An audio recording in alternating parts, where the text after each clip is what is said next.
Simply witness the mind.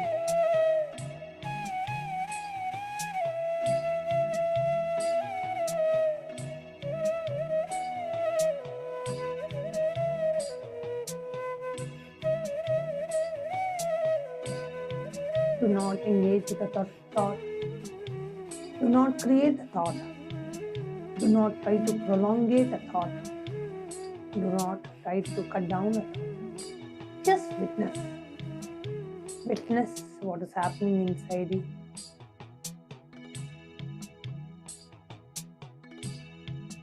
Simply witness what is happening inside you.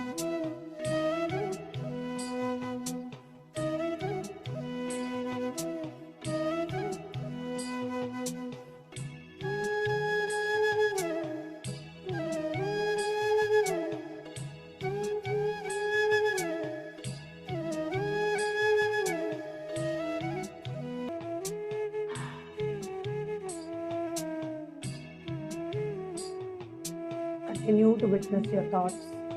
Just be completely unclutched. Just sit with your eyes closed and just witness what is happening inside you. Just witness the thought after thought comes up. Witness some discomfort, disease, discomfort.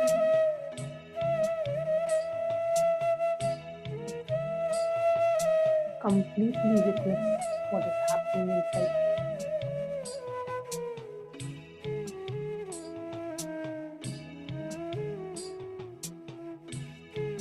Just be in a space of deep unbreathing.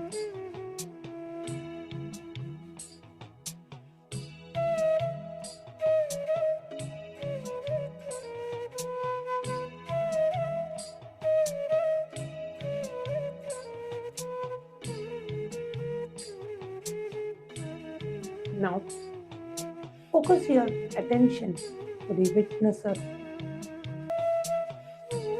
Observe the observer. Become aware of the awareness in you.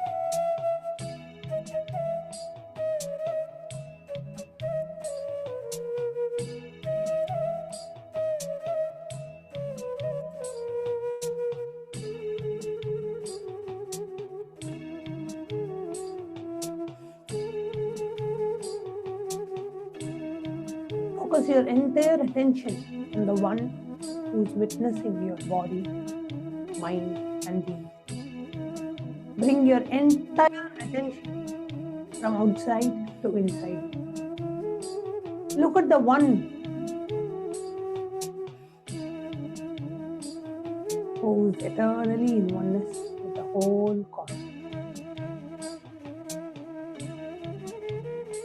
Just be a pure witness.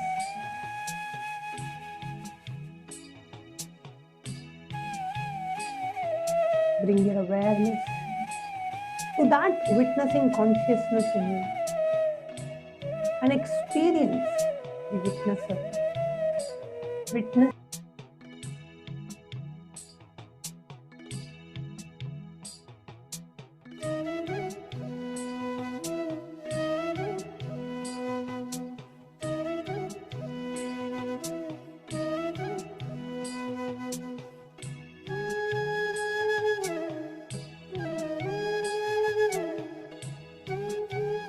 Now, just center yourself gently in the space of Om Nithyananda Paramashivam. Om Nithyananda Paramashivam. Bhagavan himself intensely chant the Mahavakya as we prepare ourselves from the space of Nithyananda Paramashivam. I am Bhagavan Nithyananda Paramashivam. Prepare ourselves for the live darshan.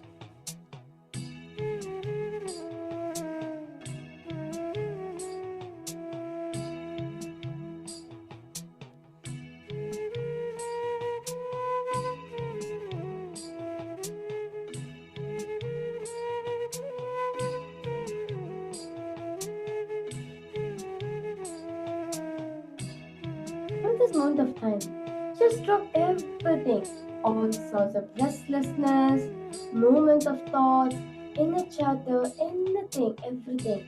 Just relax everything as well. That is not you.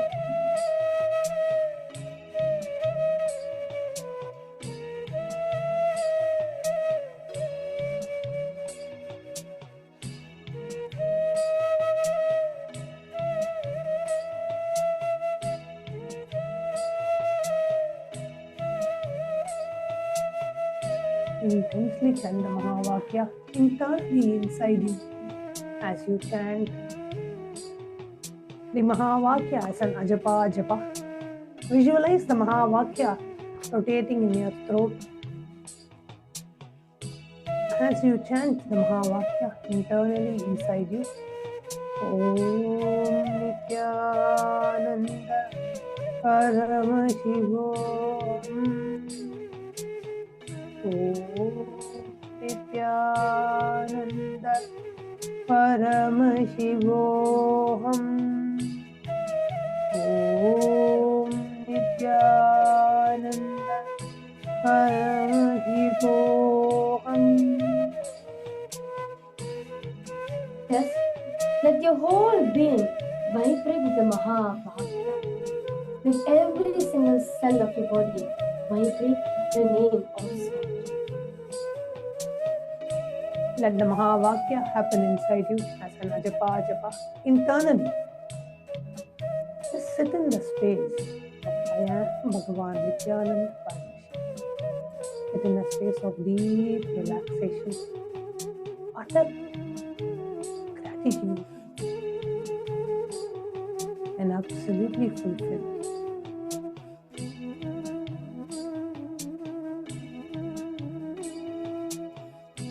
Allow the ajapa japa to happen inside you internally.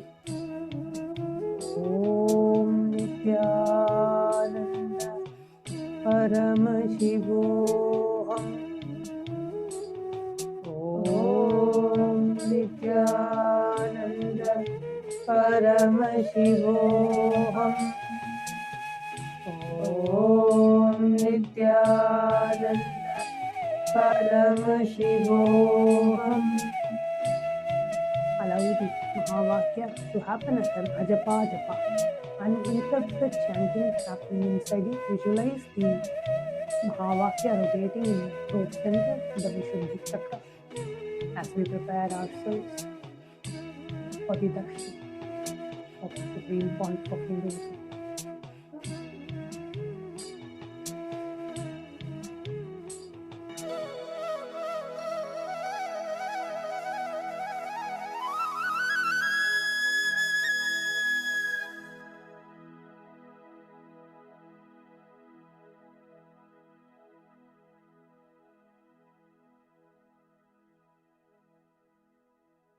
Continue to be in the space of deep devotion as you chant the Mahavakya.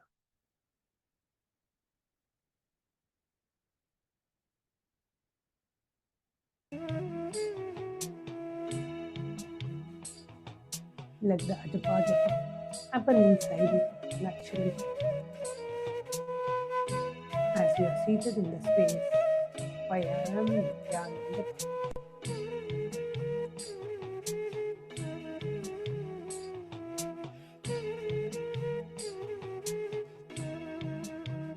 Continue to be in that deep space of devotion, gratitude,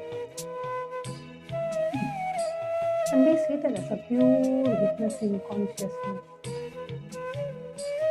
as Bhagavan Nityananda Paramashi, the one who is the Sarvadi Sakshibhuta, the one who is the silent witnesser of all the thought process.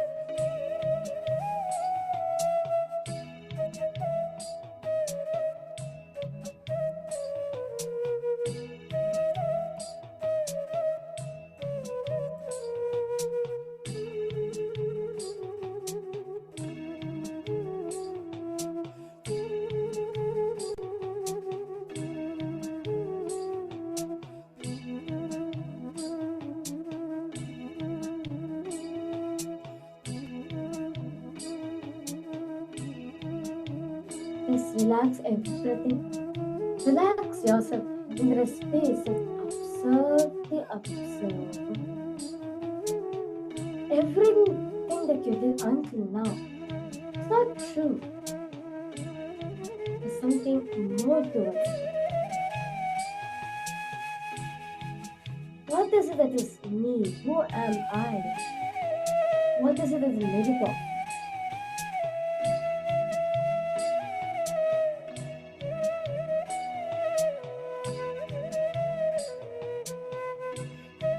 Now, just come to a space of gratitude for all the things that you have manifested in your life. Offer gratitude to Swamiji.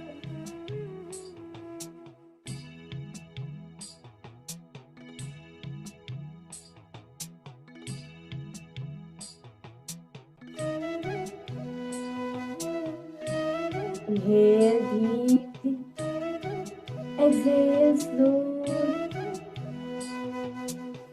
Inhale and exhale completely. Every internal chanting of the Mahavakya Sarvabhutebhyo. Visualize the mantra rotating in your throat. Om Nithyananda Paramashivam. As you continue to inhale and exhale.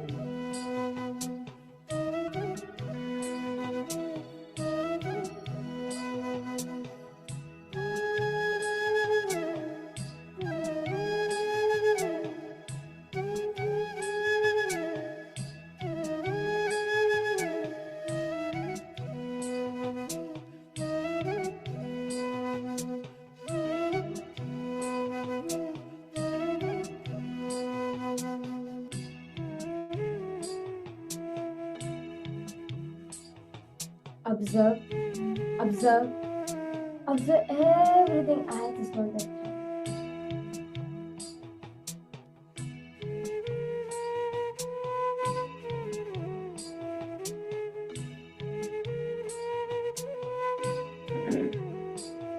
Center yourself in a space of gratitude. Gratitude is the only way to prepare yourself, to prepare your whole being to receive the darshan of Abhayam.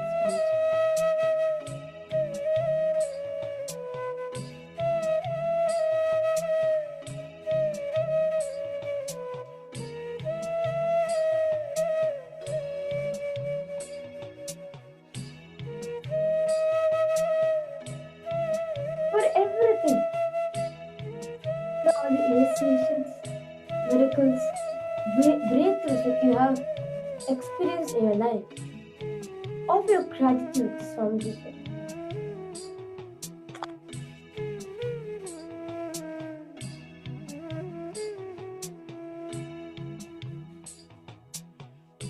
Offer your gratitude for you having Paramashiva himself as your own Guru, Swamiji, the Supreme Pontiff of Hinduism as your own Guru. What else more is required other than this? This, offer your gratitude to Swamiji for that.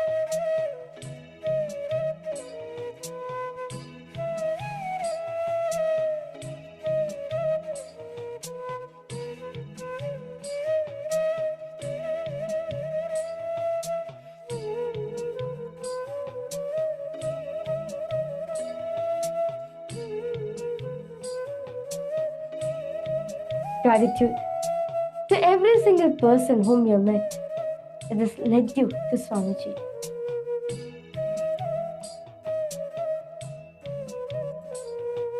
Gratitude for all the things that you have gotten in your life. Understand? Stop every single thing at this moment. Whether you're having an incompletion or a pattern or you're suffering from something, do not worry. Take refuge at His feet. His feet is the ultimate feat one could ever achieve in their life, one could ever have in their life.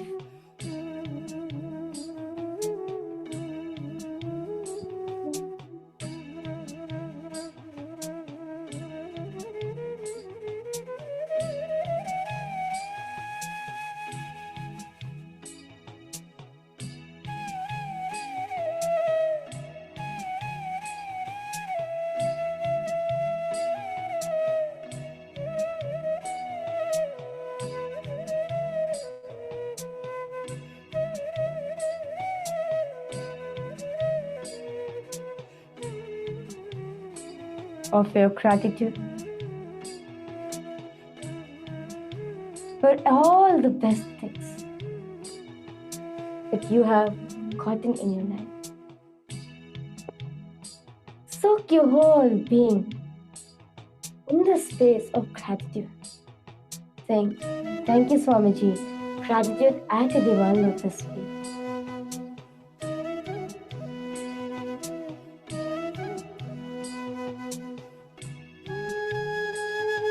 Offer your gratitude. The avatar for descending in a human body.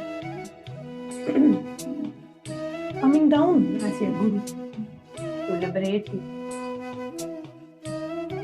Offer your gratitude for happening as your guru and initiating you and accepting you as his disciple.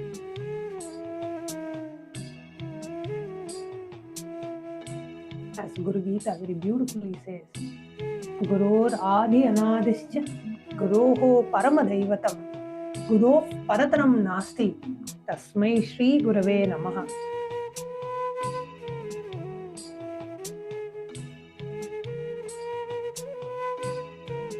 That there is nothing, there is no beginning or end. Guru does not have a beginning or an end, and there is nothing other than the Guru. Let me go down to my Bhagavan Paramashivam very beautifully reveals. Let's all get ready to receive the Darshan of our beloved Bhagavan. Connecting with the divine with your eyes closed is meditation. Connecting with the divine with your eyes open is darshan. Come, let us all now move from meditation to darshan. Slowly, very slowly, please open your eyes.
Chetan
विराजित नित्यानंद पीठ महासंस्थान महासिंहासन पीठ कर्तृ जगद्गुरु भगवान श्री श्री परमहंस नित्यानंद श्री ज्ञान संबंध देशिक परमाचार्य स्वामी परात् परात् परात्।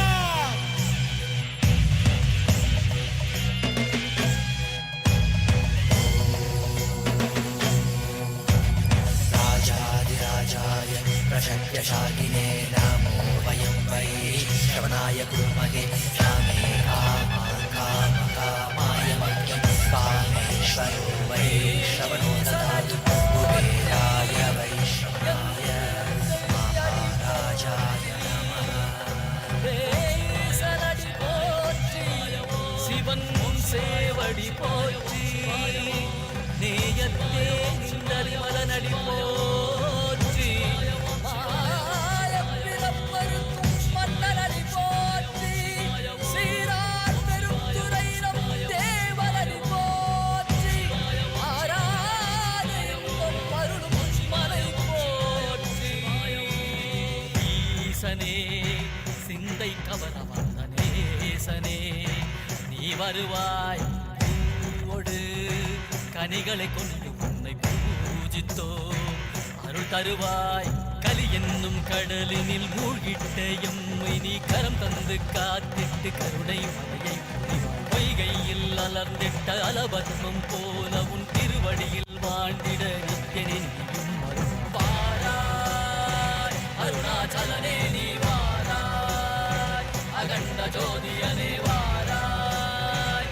அல்லல் நீக்கிடவே வாராய் அகிலம் போற்றுகின்ற ஈசனே சிந்தை கவர வந்த நேசனே நீ வருவாய் பூவோடு கனிகளை கொண்டு உன்னை பூஜித்தோம் அருள் தருவாய்.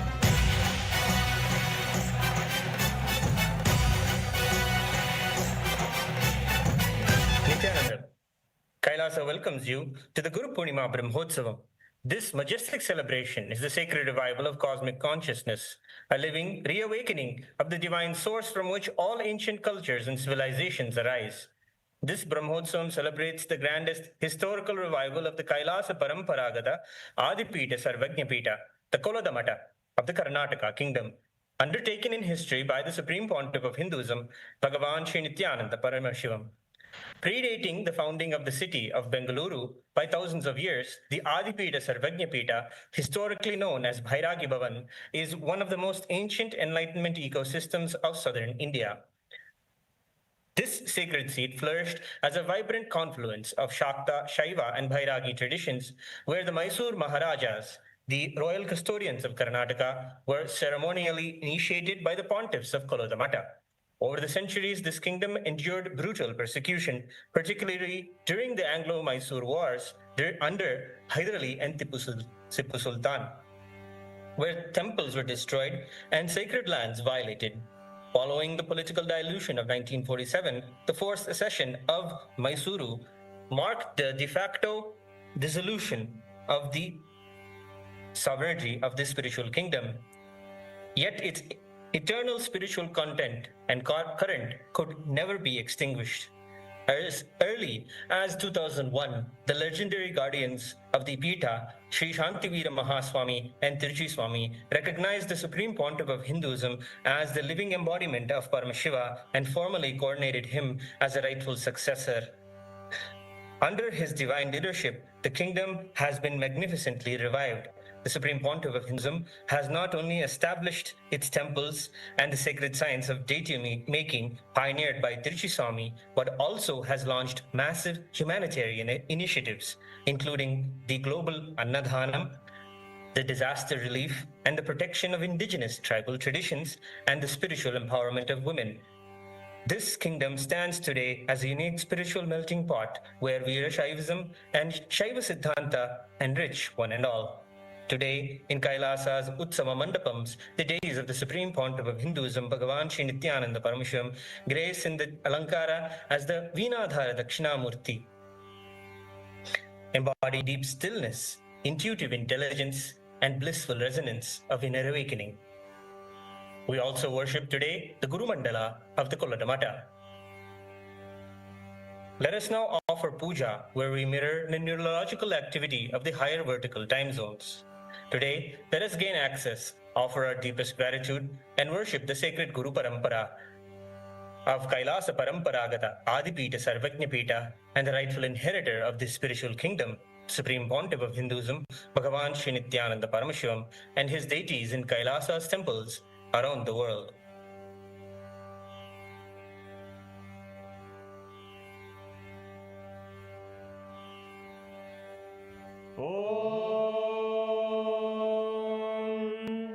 सहस्रदलपङ्कजे सकलशीतरश्मिप्रभं वराभयकराम्बुजं विमलगन्धपुष्पाम्बरं प्रसन्नवदनेक्षणं सकलदेवतारूपिणं स्मरेत् शिरसि हंसकं तदभिधानपूर्वं कुर्वन् अथ धूपः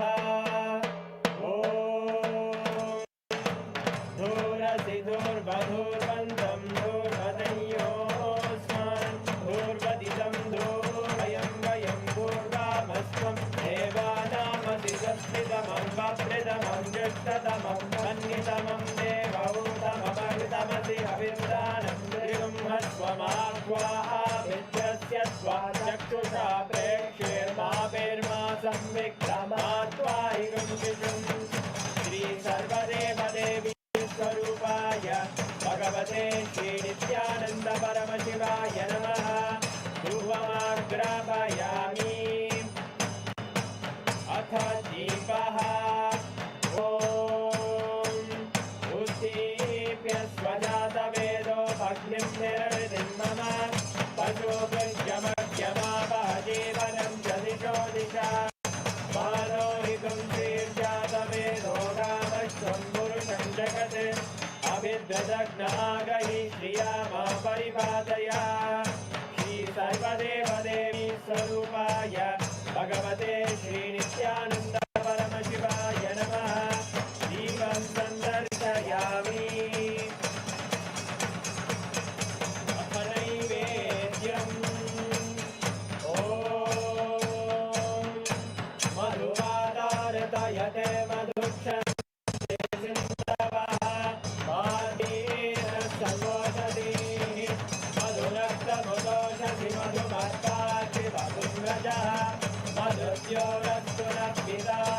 मधुमानो वनस्पतिर्मधुभागं मधु सूर्यः माद्वीर्गावो भवन्तु नः मधु मधु मधु श्री सर्वदेवदेवी स्वरूपाय भगवते श्री नित्यानंद परमशिवाय नमः। नैवेद्यं निवेदयामि नैवेद्यानन्तरमाचमनं समर्पयामि।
शोणाद्रीशावताराय ज्योतिस्तम्भस्वरूपिणे श्रीकैलासप्रधानाय नित्यानन्दाय मङ्गलम् तत्त्वज्ञानप्रदाताय नित्यानन्देश्वररूपिणे श्रीकैलासप्रधानाय नित्यानन्दाय मङ्गलम् मूलप्रकृतिरूपाय परमशिवशक्तिस्वरूपिणे श्रीकैलासप्रधानाय नित्यानन्दाय मङ्गलम् दण्डत्रिशूलहस्ताय कालकालस्वरूपिणे श्रीकैलासप्रधानाय नित्यानन्दाय मङ्गलम् आदिपूज्याय देवाय सकृत्पूर्णत्वरूपिणे श्रीकैलासप्रधानाय नित्यानन्दाय मङ्गलम्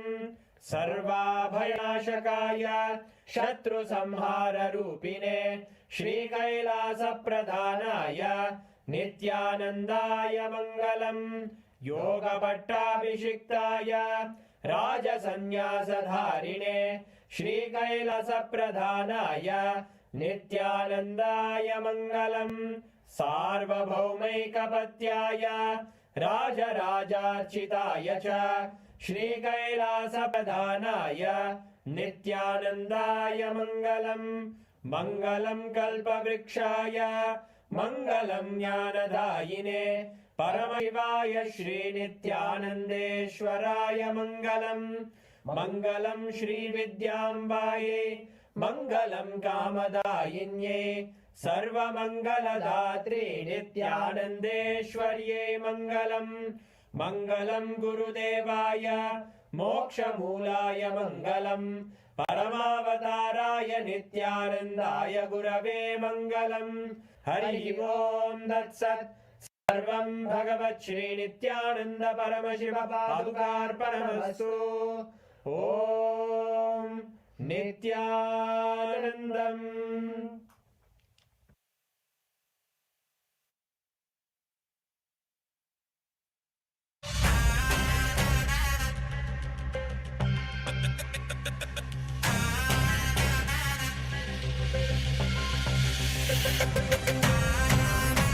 கட்டி முத்துப்பவளம் கட்டி ஆனி பொன்னாலான வண்ணத்து ஊஞ்சல்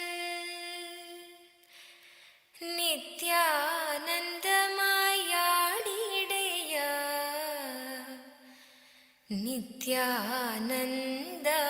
நித்யானந்தாடிடையா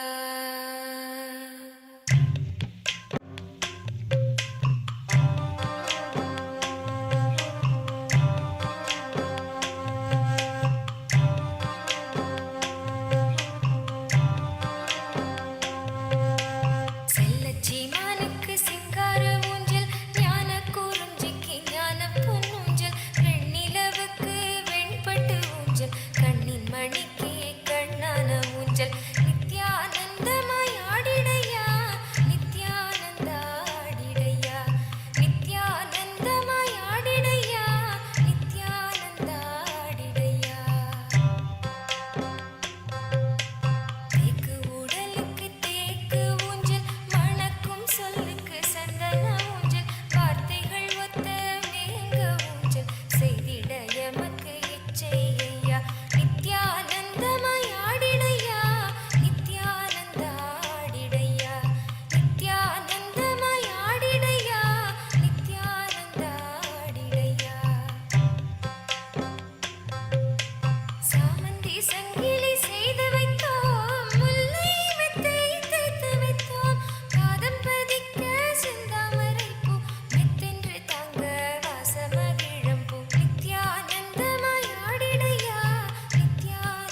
கண்ணுக்குள் வைத்தோம் கண்மணியை, நெஞ்சுக்குள் வைத்தோம் நிர்மலனை, ஆவிக்குள் சேர்ந்தாய் ஆனந்தனே, நீயாட ஊஞ்சலில் யாமாடினோம் ஐயா. நித்யானந்தமாய் ஆடிடையா, நித்யானந்தா ஆடிடையா, நித்யானந்தமாய் ஆடிடையா, நித்யானந்தா ஆடிடையா, நித்யானந்தமாய் ஆடிடையா, நித்யானந்தா ஆடிடையா, நித்யானந்தமாய் ஆடிடையா, நித்யானந்தா ஆடிடையா. வசியம் செய்தாய் வேதியனே, உன்னுள் உறைவோம் ஞானவனே, துன்பம் இல்லை துயரம் இல்லை, ஊஞ்சல் காட்சி இன்பத்தின் எல்லை, நித்யானந்தமாய் ஆடிடையா, நித்யானந்தா ஆடிடையா, நித்யானந்தமாய் ஆடிடையா, நித்யானந்தா ஆடிடையா, நித்யானந்தமாய் ஆடிடையா, நித்யானந்தா ஆடிடையா, நித்யானந்தமாய் ஆடிடையா, நித்யானந்தா ஆடிடையா.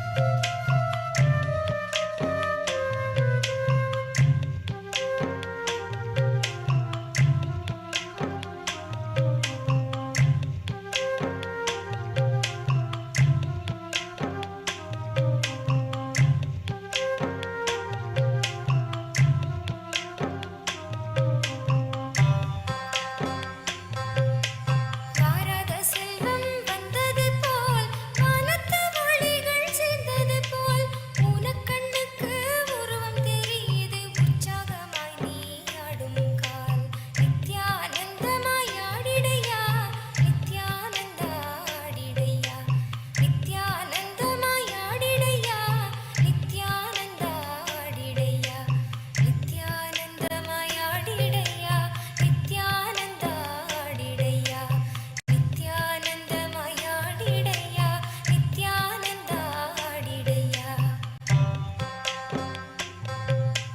சொல்லும் இல்லை பொருள் கூற, பொருளும் இல்லை பரிசளிக்க, ஆன்மீக ரோஜாவே அன்னையின் ராஜாவே, ஆனந்தமாய் நீ ஆடிடையா, நித்யானந்தமாய் ஆடிடையா, Nithyananda ஆடிடையா, நித்யானந்தமாய் ஆடிடையா, Nithyananda ஆடிடையா, நித்யானந்தமாய் ஆடிடையா, Nithyananda ஆடிடையா, நித்யானந்தமாய் ஆடிடையா, Nithyananda ஆடிடையா.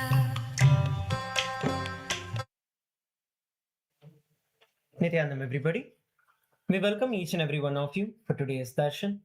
As we are all enjoying the Darshan of the Supreme Pontiff of Hinduism, Bhagavan Sri Nithyanaanda Paramashivamam, let us all take a few moments to invite and welcome all our family, friends, near and dear ones, and everybody else whom we know to join and be part of the Darshan, to receive the grace of the Supreme Pontiff of Hinduism. Let us all take a few minutes to share the live that is being telecasted across several YouTube handles, Facebook handles, and multiple other social media platforms to the entire world. The first and foremost we are going to be looking at is going to be YouTube. All of you can head over to youtube.com and there please search for KAILASA's SPH Nithyananda. You'll find the official YouTube channel of the Supreme Pontiff of Hinduism. If you have not already subscribed, make sure that you're subscribing to the channel and clicking the bell button so that you receive constant notifications. And in addition to that, the top video, the live where the darshan is happening, make sure that you're liking and sharing the video with as many people as possible. You can also go over and post your comments, your prayers, your queries in the chat section, in the comment section, and you will receive the direct blessings and the guidance from the Supreme Pontiff of Hinduism. The next platform is Instagram. All of you can head over to Instagram and search for the official handle of KAILASA's SPH, which is at Sri Nithyananda, and you can follow the channel. Also, you can click on the profile icon of the channel, which will lead you to the live darshan of the Supreme Pontiff of Hinduism, which is happening right now. You can post your prayers, your questions, and your requests to Swamiji on the live chat during the live and receive his blessings. Next, we are going to be looking at X, formerly Twitter. Head over to x.com. There you can find the official X handle of the Supreme Pontiff of Hinduism. Just search for @Nithyananda and you will find the official X handle of the Supreme Pontiff of Hinduism. Make sure that you're following and click on the bell button to ensure that you have the live notifications enabled. Once you have this, you can share this with as many people as possible. And also the most latest pinned tweet would be the live that we're all enjoying now. Make sure that you are sharing that link with as many people as possible. You can also retweet it, follow it up with your opinions, your understandings, your prayer requests. And you can use the hashtag #AskTheAvatar to request any kind of blessing that you have to get the answers to all of your queries. The next platform is Facebook. All of you can head over to Facebook and search for KAILASA's SPH Nithyananda Paramashivamam, which is the official page of the Supreme Pontiff of Hinduism. Once again, you can follow the channel and also you can click on the live video of the darshan, which is the latest post. And in the comment section, you can post your prayer requests, you can post your comments and boon requests to Swamiji and receive the blessings directly from Supreme Pontiff of Hinduism. We are now going to be entering into the next segment of today's live, where each and every one of us as Hindus around the world, the Raj Sabha members, the Chit Sabha members, and all the e-citizens around the world have an opportunity for you to voice out what is right to make the decisions for each and every one of our lives based on the Hindu principles. Let us now take a few moments to look at the introduction to today's voting subject. More than 117 million people worldwide remain forcibly displaced by war, persecution, violence, and human rights violations. Refugees are separated from their homes, families, and livelihoods, often without reliable access to education, healthcare, professional training, or employment. The SPH Bhagavan Sri Nithyananda Paramashhivam is responding through Abhayam Sarvabhutebhyo, Refuge for All, KAILASA's initiative, offering sanctuary, dignity, spiritual support and compassionate rehabilitation to persecuted Hindus, refugees and others seeking safety and a life free from fear. KAILASA's approach goes beyond providing temporary shelter. Refugees can receive spiritual education, yoga, meditation and completion to rebuild inner strength and emotional stability. They can also receive professional skills training, vocational education, career guidance and employment opportunities, enabling them to earn a livelihood, support their families and become self-reliant members of society. Abhayam Sarvabhutebhyo offers refugees not only protection but also employment, empowerment, dignity, and the opportunity to begin their lives again with confidence and hope. Abhayam Sarvabhutebhyo. Abhayam Sarvabhutebhyo.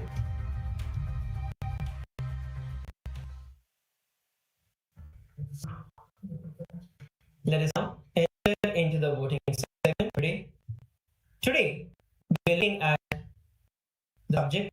At the end of 2025, 117.8 million people remained forcibly displaced worldwide, including refugees, asylum seekers, and internally displaced persons. Conflict, persecution, violence, and human rights violations separate families and deprive millions of safety, education, healthcare, dignity, professional opportunities, hope, and security. The Supreme Pontiff of Hinduism, Bhagavan Sri Nithyananda Paramashhivam, responds through Abhayam Sarvabhutebhyo, which is refuge for all. KAILASA's initiative offering sanctuary, dignity, spiritual support, education, professional training, employment pathways, and compassionate rehabilitation for those persecuted Hindus, refugees, and others, those who are seeking safety, freedom, healing, belonging, self-reliance, and fearlessness. The Chitsabha question for all the Parliament members today is: which functional education policy should Kailasa adopt for the rehabilitation and empowerment of refugees? There are 4 options which all of you can choose and vote for. Option 1 is prioritize spiritual and education and inner well-being for every refugee. Integrate yoga, meditation, and completion into rehabilitation education. Third is protect refugees' freedom to preserve their religious and cultural traditions. And option number 4 is provide value-based education, promoting confidence, responsibility, and self-reliance. So all the Chitsabha members can head over to kailasa.org/Hindu-votes and post and vote for the option that you think Kailasa should prioritize. The next is the question for all the Rajya Sabha Parliament members. Which immediate outreach action should Kailasa prioritize to connect refugees with Abhayam Sarvabhutebhyo?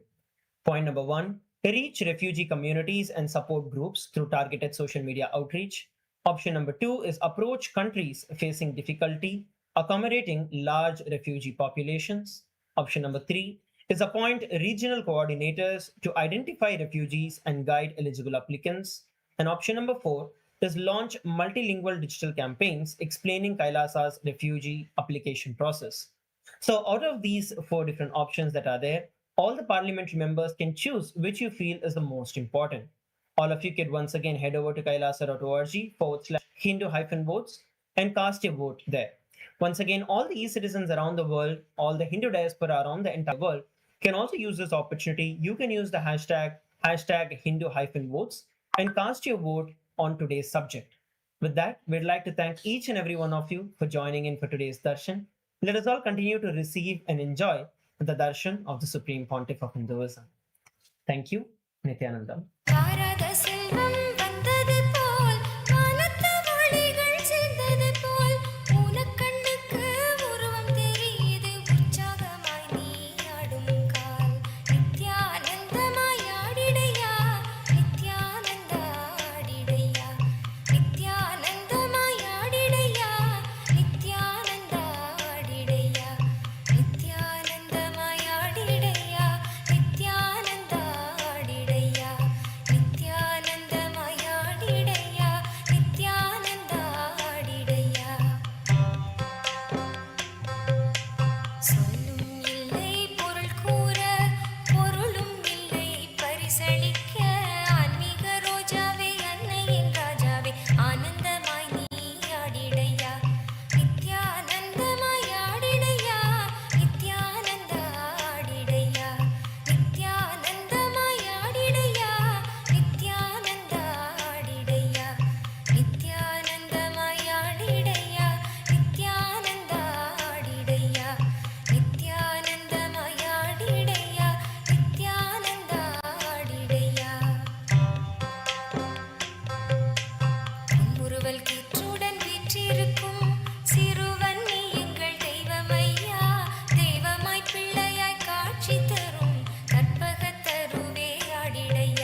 as the ultimate manifestation of Paramashiva's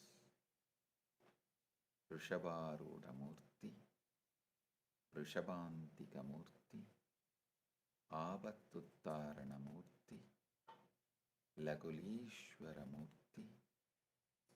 I bless you all with Paramadvaita.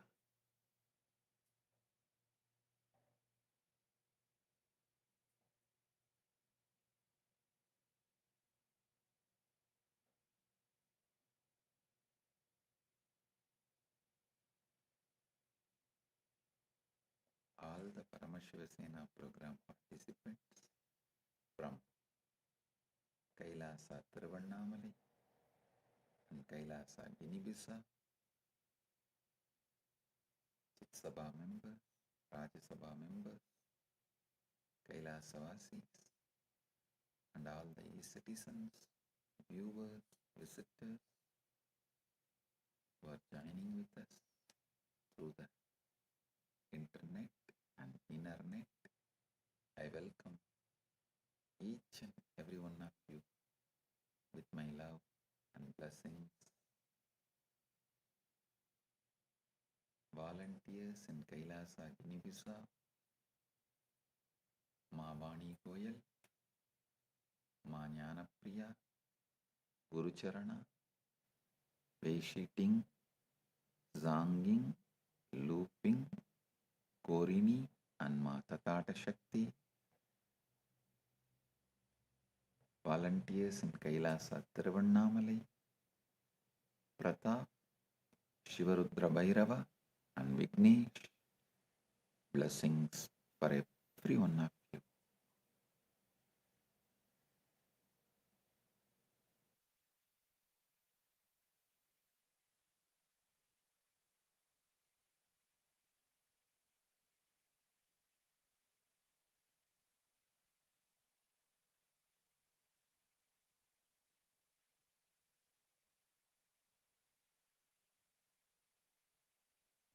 I bless all the participants of PSS and remove the malefic effects of planets on you.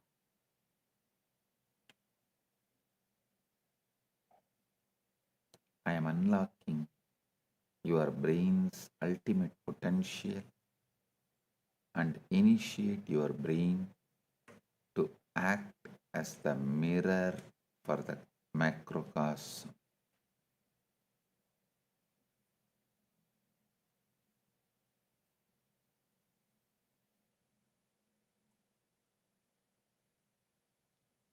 Paramashiva's message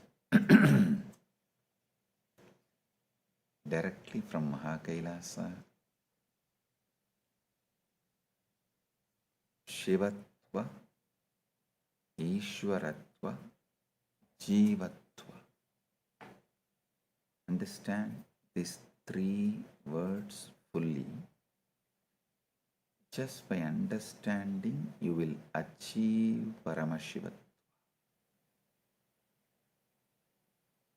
Paramashiva, just by his pure presence,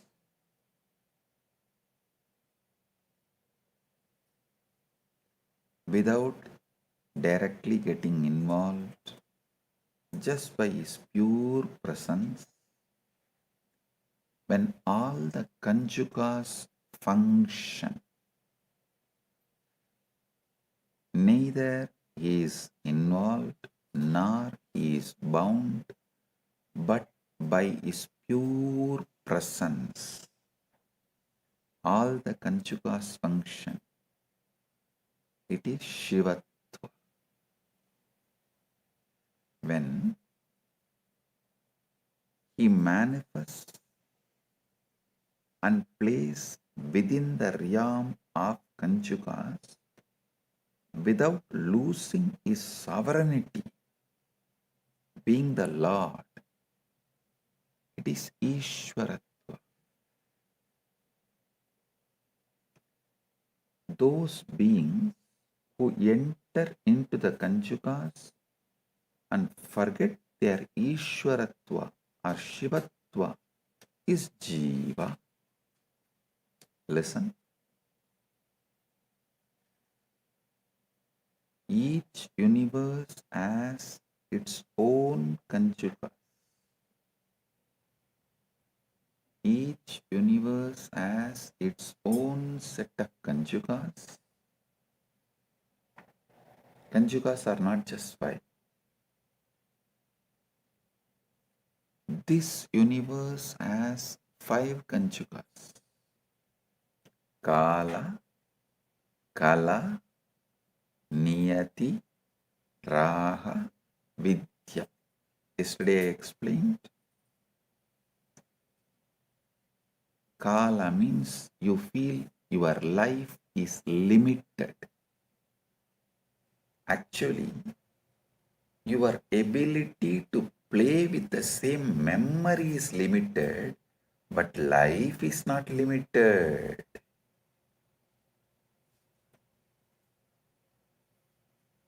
And the most funny thing is, you hate your memories. You can't reconcile with them. You are tired of them.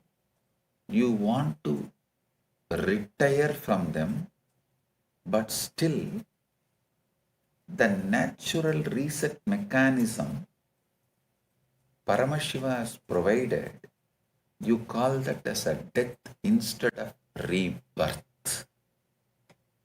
Instead of reset, you call that as death because you feel the known devil is much more than unknown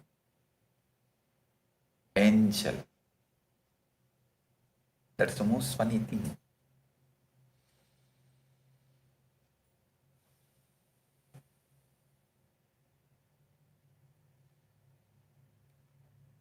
Kala, the limited time. Actually, there is no limited time. You only have limited memory.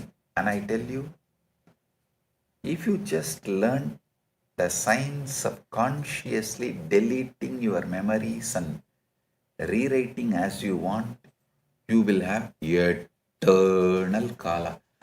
Never time will touch you, bind you. And nothing about Kala will matter to you.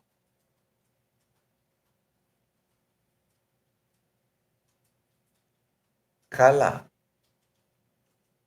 the limited knowledge. Niyati, limitations. Raga, attachments. Vidya, limited knowing. Listen.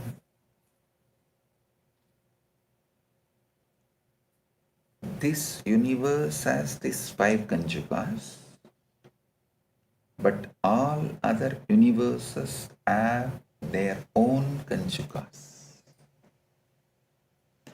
that has different effects. That is why each lokas has different Ishvara. For example, Raga, attachment, is the conjuga in this universe. Even Dvesha, enmity, arises when your Raga is not fulfilled or when you feel somebody else is enjoying what you want. Listen. Even your Dvesha arises due to the Raga when you don't get what you want or when you feel others get what you want. Others are living the life you always wanted. The Dvesha arises. But Raga is the root conjuga in this universe.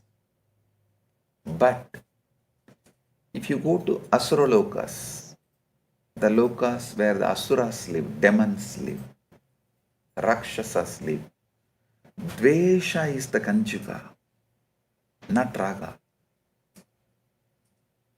From the Dvesha, only Asuras operate. Even their Raga, attachment comes only if someone is enemy of their enemy, they are attached to that person. So even their Raga arises out of their Dvesha. But in this universe, Bhuloka, even your Dvesha arises from Raga. Understand this.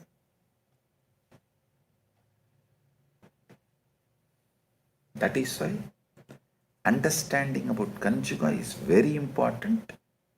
Understanding Puranas is very, very important.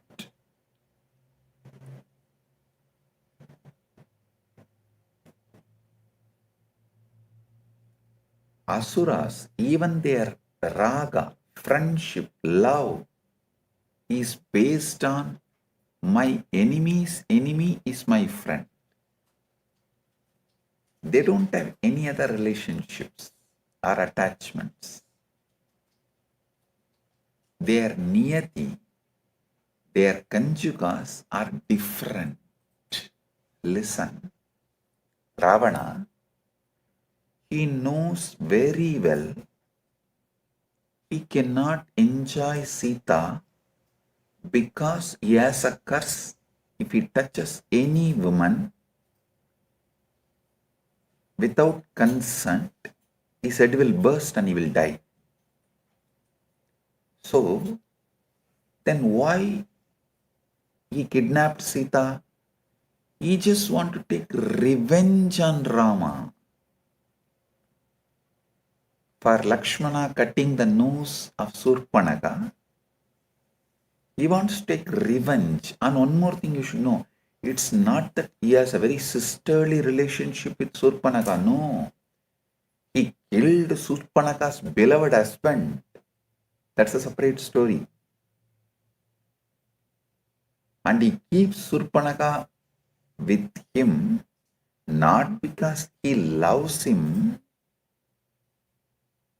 but due to she is useful to destroy those he hates. She is a powerful tool. So his dvesha, whoever he hates, he can send Surpanaka to destroy them.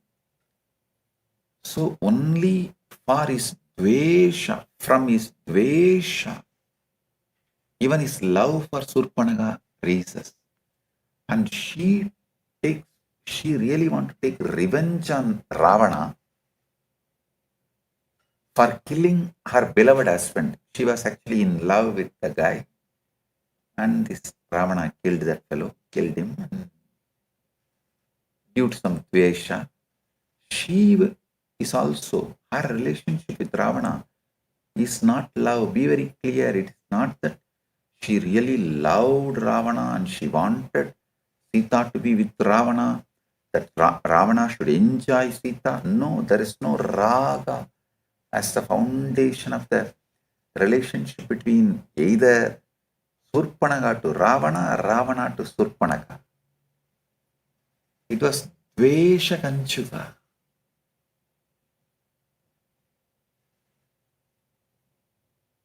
And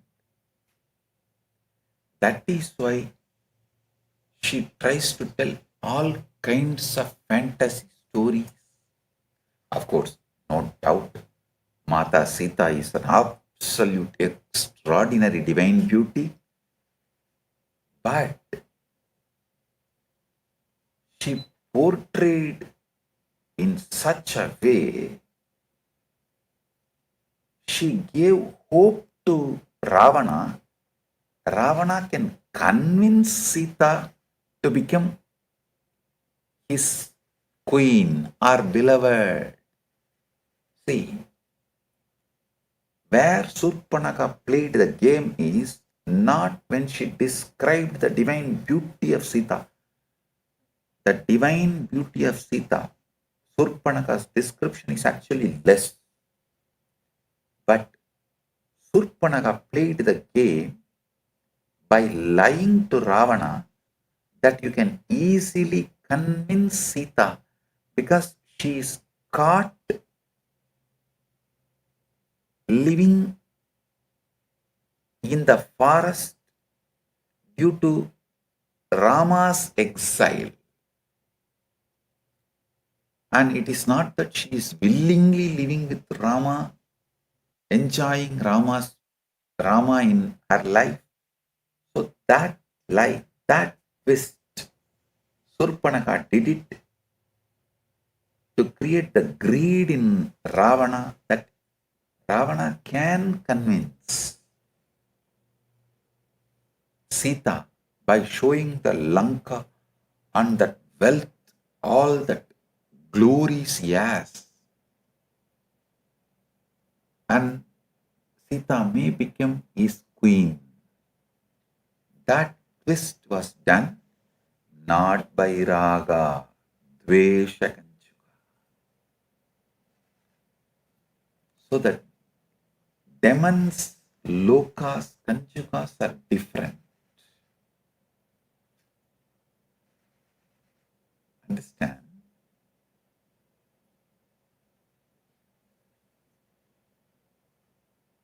They don't have any other relationships or attachment.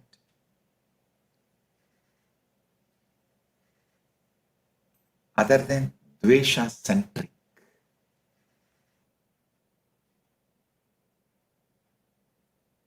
Like how Tamilians vote. They don't vote choosing someone, they always vote rejecting someone.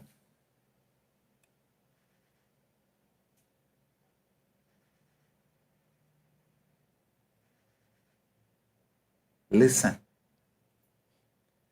all Dvesha-centric relationships will make you demonic. Because Dvesha-centric relationship is Asura Loka Kanchuka, Asuri Kanchuka. Listen.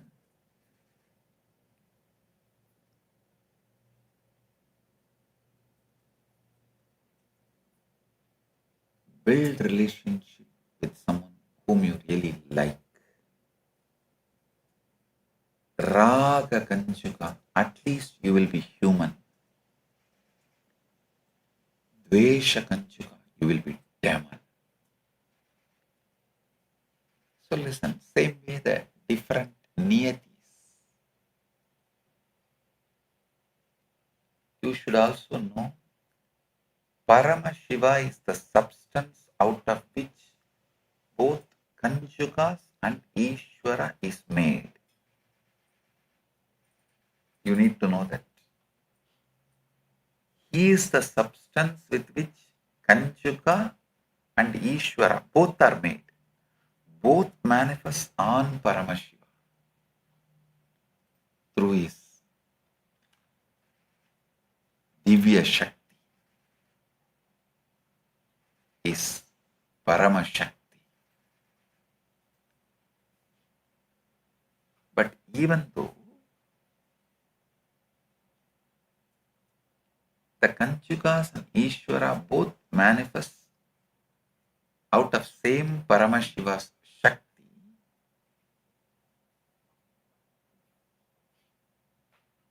they are different. I'll give you a simple example. Your brain that can command and your hand that holds, even though both are made of same substance, they have completely different qualities. They have completely different qualities. The hands are like Kanchukas and the brain is Ishvara. Both are manifestations of Paramashiva with completely different qualities. Paramashiva is both and beyond all at the same time. Listen. Same way, across all the universes,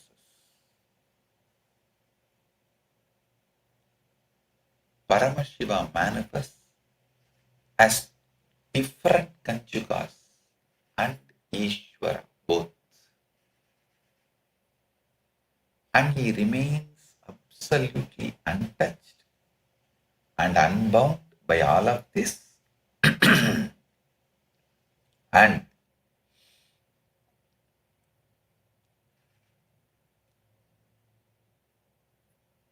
each sovereign Paramashiva manifests in each universe becomes Ishvara for that universe.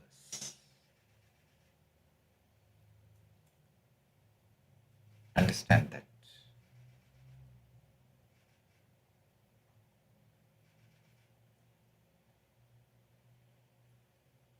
I'll give you one more example.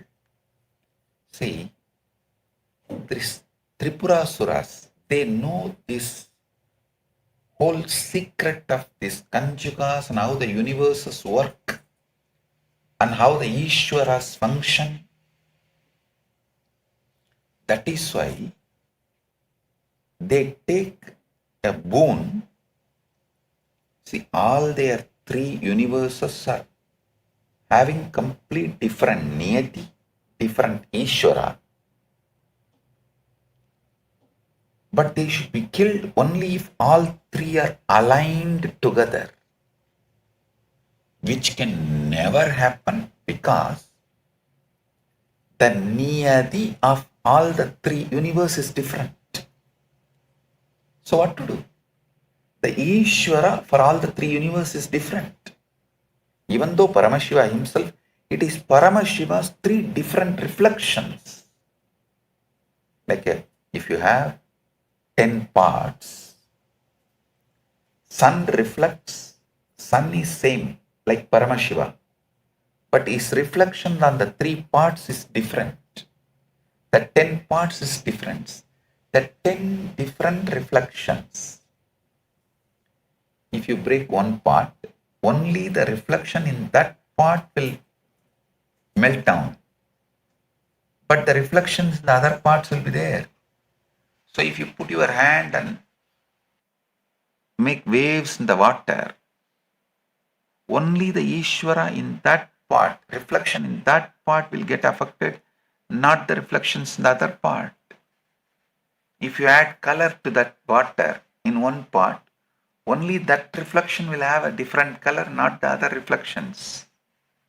So understand that reflection is Ishvara, the part is Kanchuka, sun is Paramashiva.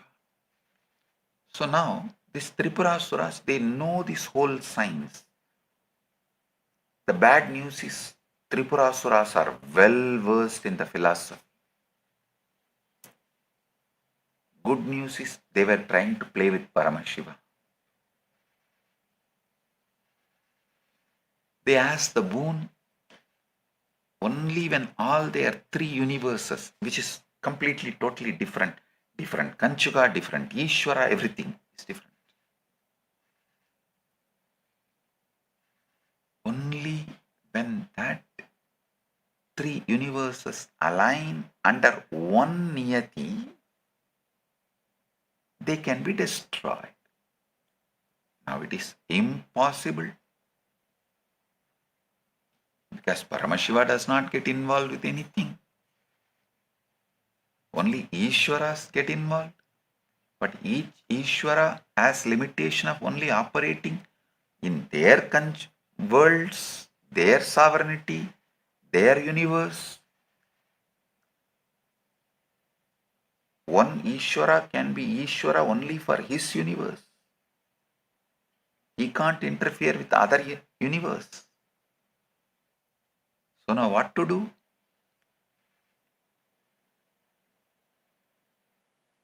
All of them, finally all the all the devas, including Brahma, Vishnu, all of them go and surrender to Paramashiva, asking, please do something. Destroy these asuras. It's going overboard. Because of this knowledge and the boon they took with highest intelligence possible, it is now almost impossible to kill them. Then Paramashiva said, all right, I'll do what needs to be done. By that time, these devas, all of them thought, yes, let us help Paramashiva. Maybe to destroy each of this universe, he needs a chariot. They all built a chariot, and like there's a huge story that all four Vedas became four wheels, and Brahma became the charioteer, and each Deva becomes a part of the chariot, and they all came and presented themselves as a chariot and weapons and said, please Paramashiva, come on, sit on us and destroy this Tripurasura. Paramashiva said, all right. The moment he decided to accept and get into the chariot, all the devas, usual, this ego clash, they all started discussing and becoming egoistic, saying, see, because all of us put together, this is a huge energy, Paramashiva will be able to destroy the Tripurasuras. It's like in Adi Kailash, all those Rakshasas, demons, who were running each department, they all thought, we all put together, we are running. That ego, arrogance, even though they were doing good work together, that ego, arrogance, because of us, Paramashiva's mission is happening. We are doing it. When the ego comes, it is not only they will be destroying themselves, they will fight among themselves and destroy the whole ecosystem.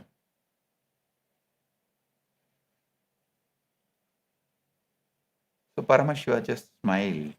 Oh, you guys think only because of all of you put together, I'll be able to destroy these Tripurasuras? He just moved away from all of them, just sat in his inner space. All the three lokas Ishwaras, Tripuras Ishwaras, he aligned. And naturally all three Ishwaras aligned. Even though he does not get involved, his presence is the source of all the three Ishwaras. He just aligned his presence, focused within himself, and opened the third eye. All the Tripuras were aligned and completely gone, burnt, destroyed.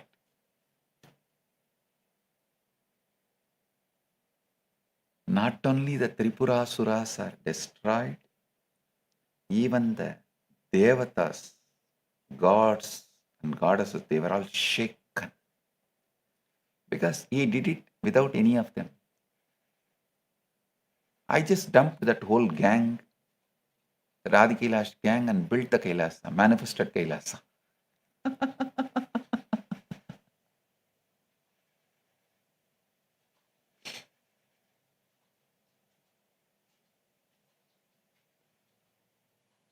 Listen,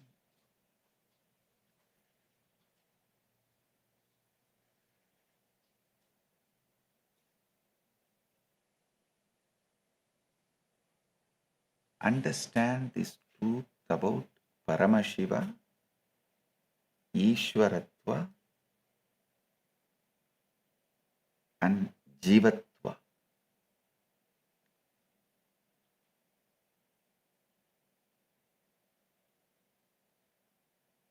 If you give too much attention to Kanchukas, you will be Jiva.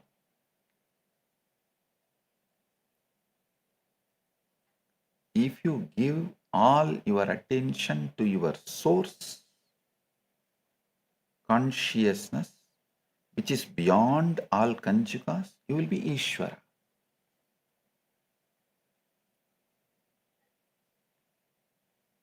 And even when you become Ishvara, you have sovereignty over your whole universe.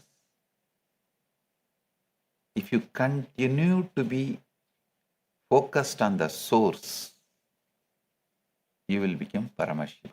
You will become Shiva. Listen.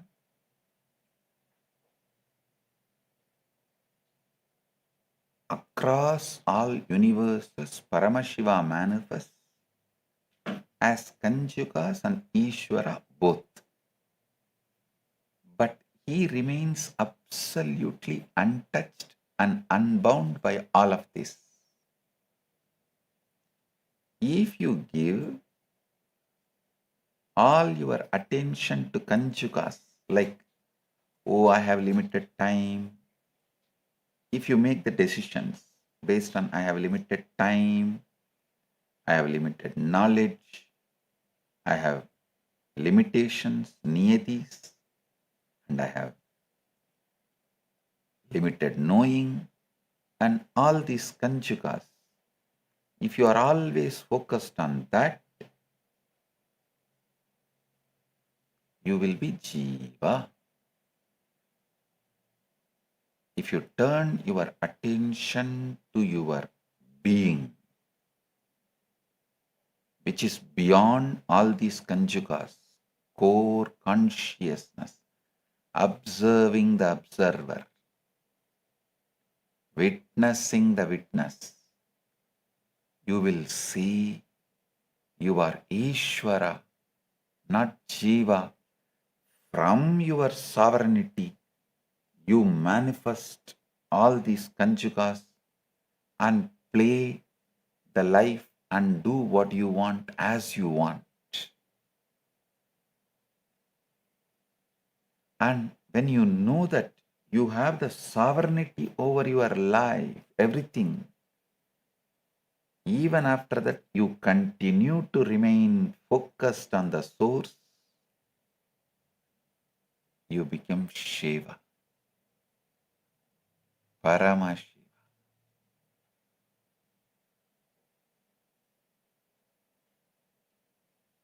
Thing to be done is only one.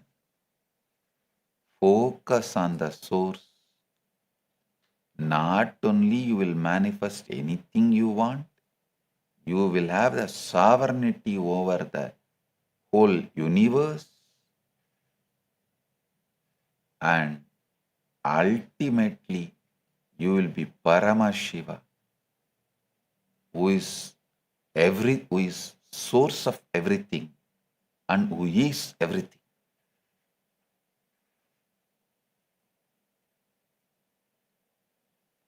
If you give too much attention to Kanchukas, you will be a Jiva. If you give attention to your source, you will become Ishvara. If you continue to be focused on the source, you will become Shiva. Paramashiva is like the water that fills every river, lake, and ocean.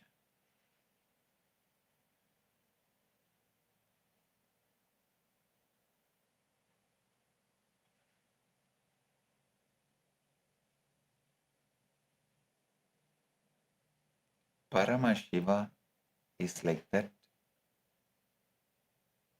Paramashiva is like the water that fills every river, lake, and ocean. The river Kanjukas are like river.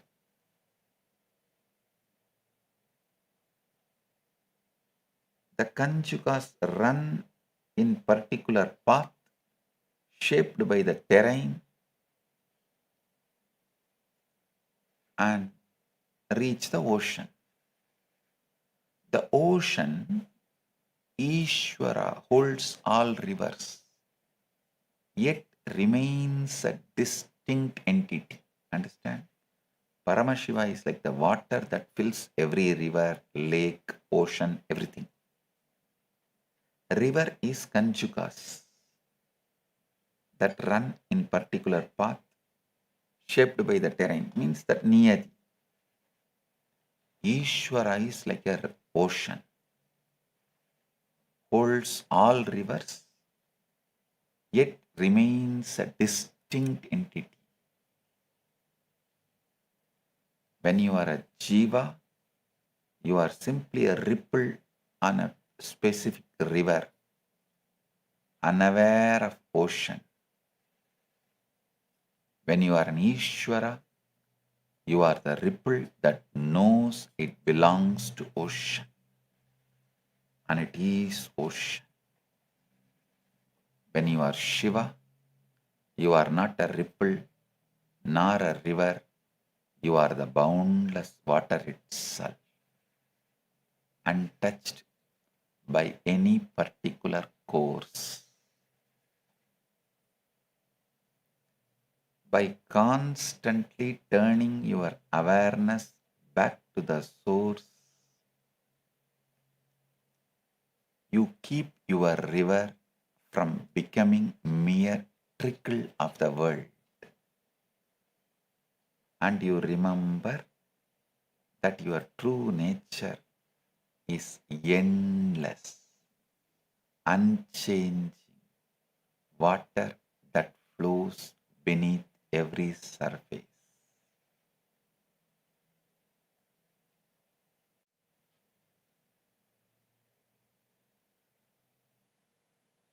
Continuous, unwavering focus on the source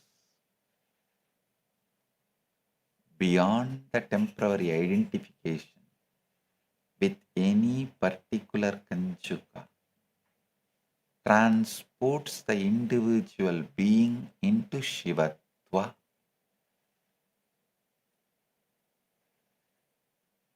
In this state, the person is neither acting within the world nor withdrawn from it.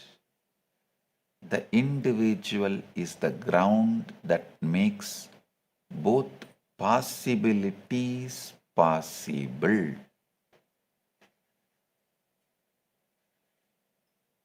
Individual is the ground that makes both possibilities possible. Granti, Janyam, Kala, Kala, Vidya, Raga, Drumataraha, Gunadirgarva, Siddhaksha, Matra, Bhutan, Anukramat.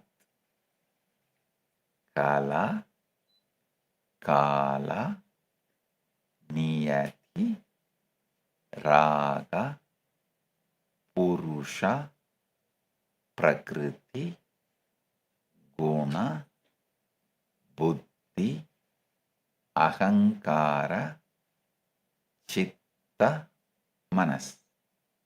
Indriyas, 5 tanmatras, subtle elements, and 5 bhutas, grass elements. All these are the Maya born tattvas. Listen, I am repeating.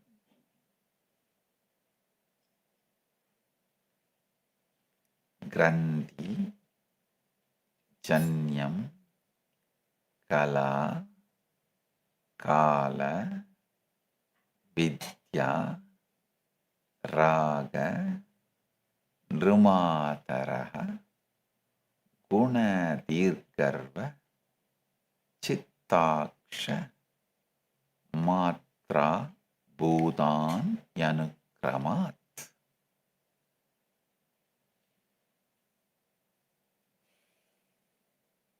Kala, Kala, Niyati, Raga, Purusha, Prakriti, Guna, Buddhi, Ahankara, Chitta, Indriyas, five Tanmatras, five Bhutas, all these are the Mayaban Tattvas.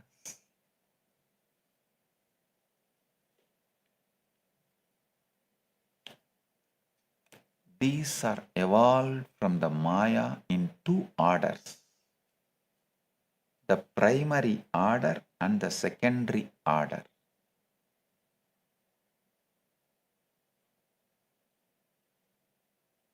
So listen, Mrigendragama beautifully says, the 10th chapter, first verse, Vidatte Deha Siddhyartam Yat Sakshat Yat Padantarat Yada Yunakti Yat Tedo Tatrik Tadatu Nochyate. Anandeshwara, I can say that Ananteshwara is the Lord of impure Maya, the order in which he creates all these tattvas from the impure Maya, after effecting vibrant and creative convolutions in the field of impure Maya, is now explained. He creates these tattvas in order to provide bodies, instruments, enjoyments, and so forth to all the bound souls. The 10th chapter, Mrigendragama, 2nd verse, in Mrigendragama, 10th chapter, 2nd verse.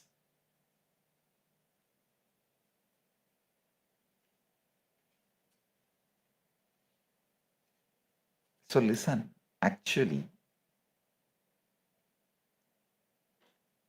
recently I revealed to you all about how your nervous system filters out your reality. I spoke about your antakarana being blocked by the malas, and your chit shakti is eternally untouched, conscious part of you. Listen, there's a very important aspect I want all of you to understand. I say, when I say your antakarana filters out your reality,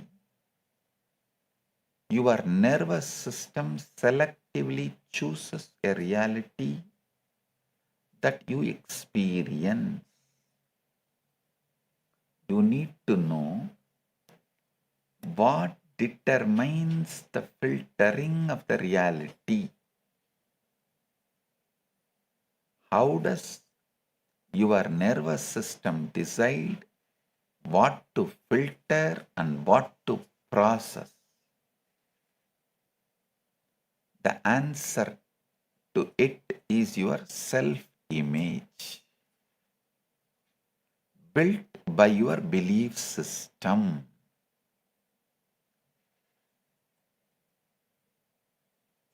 Listen, if you ask, how does your nervous system decide? what to filter and what to process? The answer is your self-image, built by your belief system. Maxwell Maltz, a renowned plastic surgeon, established this in his research. Maxwell Maltz was a plastic surgeon and he would perform surgery on his patients, fixing their scars, their noses, their deformities. But then he noticed something. Even when he was done, many of his patients still felt they were ugly. There was one woman who had a severe facial deformity, and Maltz worked on her, and the surgery was a complete success. It made her model worthy as per the social standards. Yet she avoided mirrors because she still believed she was ugly. Maltz realized that the brain does not respond to objective reality, it responds to the self-image of the person's reality.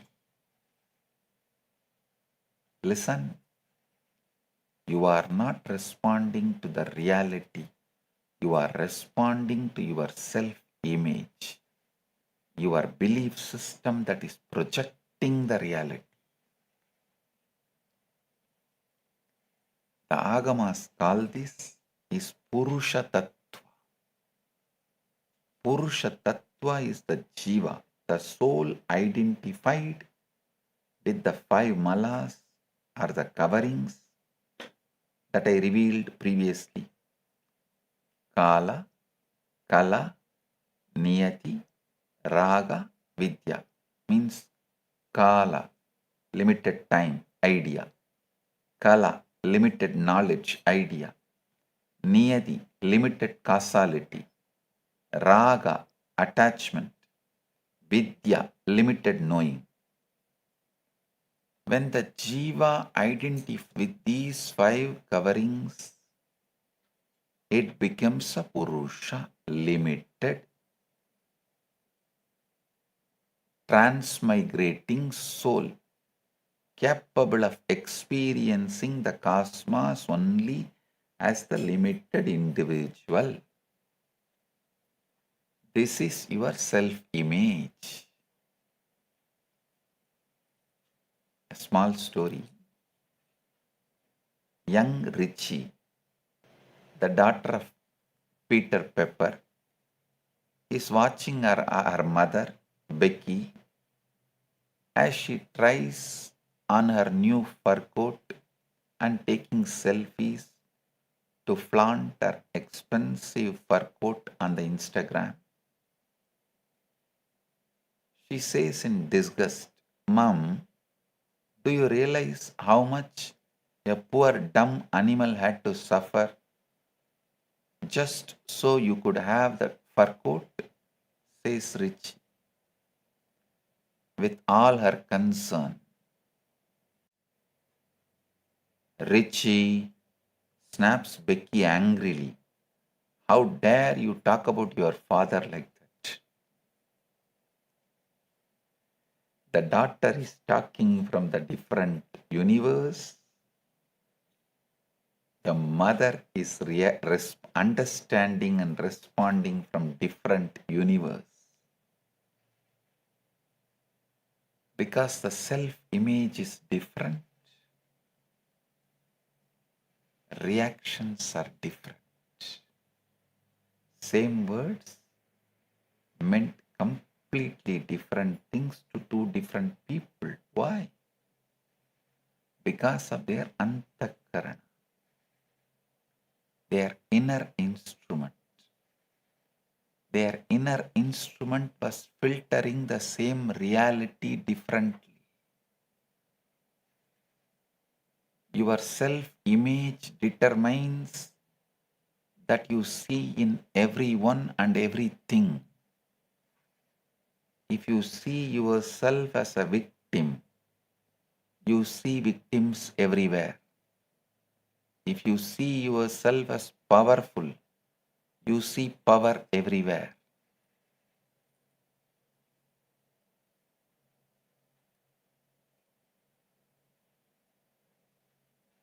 Many times,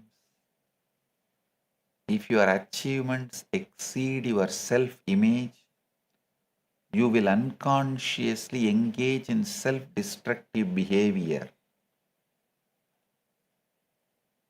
Why? Because the Purusha Tattva cannot tolerate inconsistency. The Purusha believes I am limited, I am unworthy, I am a failure. And when success comes, the Purusha sabotages itself to maintain consistency with its identity. This is why you lose weight and find it again. This is why you make money and lose it. This is why you find love and push it away. Your Purusha Tattva does not believe you deserve it. How many of you lost weight, but again you start the self-destructive habit? Oh, now I am so thin, I can start. Come on, let's start. Run right on the food and gain the weight within next 1 month, much faster than the speed with which you lost. Much quicker than the speed with which you lost. Raise your hand. I can tell you, when people come and tell me, Swamiji, I lost 30 pounds, I lost 25 pounds, I laugh at them and tell them, hey, you lost thousands of pounds. Because multiple times you are losing, you are gaining and losing and gaining and losing. You have not lost 20 pounds or 30 pounds or 40 pounds. You have lost thousands of pounds. Because your self-image has not changed. Because you have not worked on that.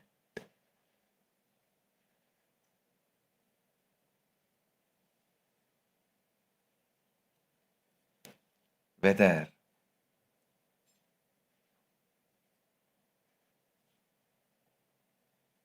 gaining weight and losing, or gaining wealth and losing,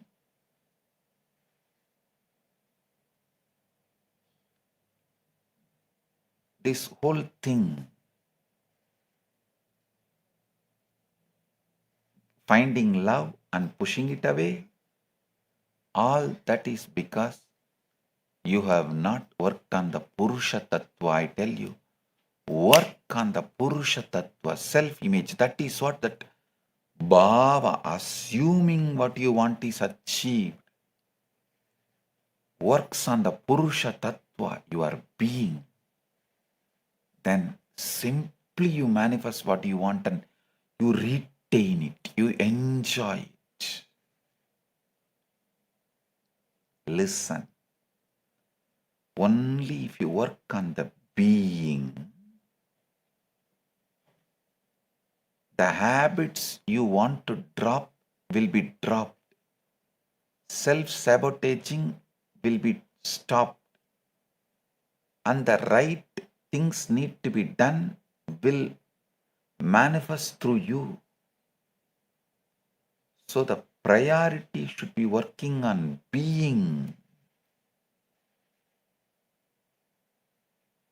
As long as you have that idea you are limited and unworthy and failure, you will lose weight and gain weight. You will gain wealth and lose wealth.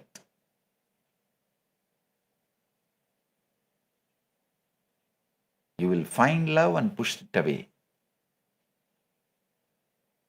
The strongest part of the human mind is the need to maintain consistency with our identity.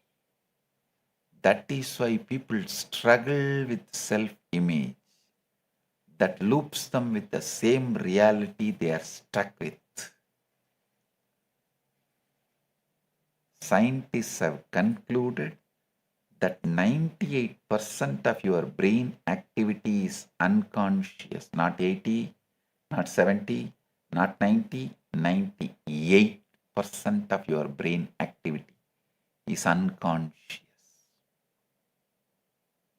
Meaning that the majority of your decisions that you make, the actions that you take, the 60,000 thoughts that you have every day depends on that 98% of the brain activity that you are not even aware of. See, what you think determines what you are doing, but what you don't think determines where you are going. What you think determines what you are doing, but what you don't think determines where you are going. Your unconscious thinking is driving the reality.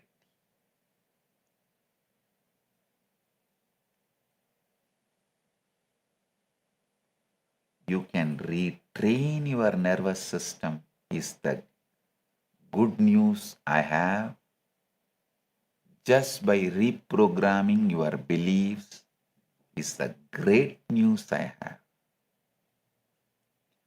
The good news I have for all of you, you can retrain your nervous system. The great news I have for all of you is you can retrain your nervous system by reprogramming your beliefs.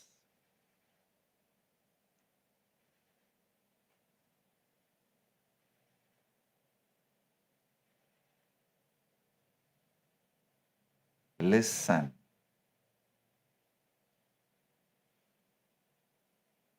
Science describes three brain states: beta, waking, thinking. Then this waking, thinking, stress all comes under beta. Alpha is calm, relaxed. And theta is meditation. That Bhava Samadhi, where you are neither in the Jagrat nor in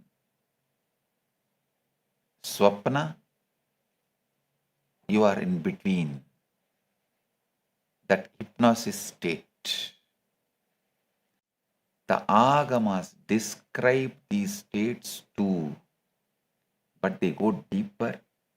They describe a state called Spanda.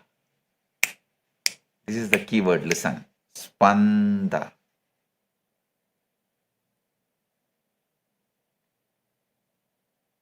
If you heard my early satsangs, I have spoken on 3 books: Vijnana Bhairava Tantra, Shiva Sutras, Spandakarika. All the 3 I named it as a Shiva Sutra lectures.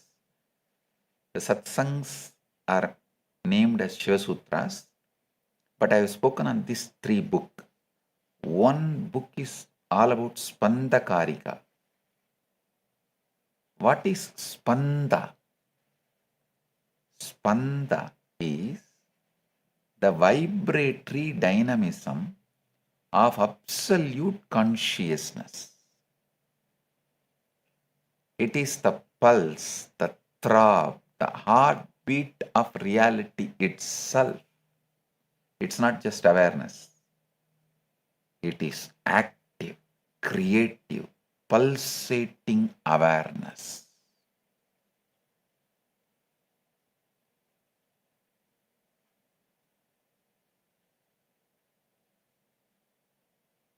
The Spandakarikas, the sacred text revealed by Paramashiva to Vasugupta, a great Kashmir Shaiva Acharya. Listen, Kanchi Shaivism, Kashmiri Shaivism, both are based on the same Kamika Agama. You should know very clearly Kanchi Shaivism and Kashmir Shaivism, Kanchi Sarvanya Pita, Kanchi Kailasa Sarvanya Pita, and Kashmir Kailasa Sarvanya Pita, both Pitas are based on the same Agama, Kamika Agama. Mrigendra Agama is the same Jnanapada for both Pitas.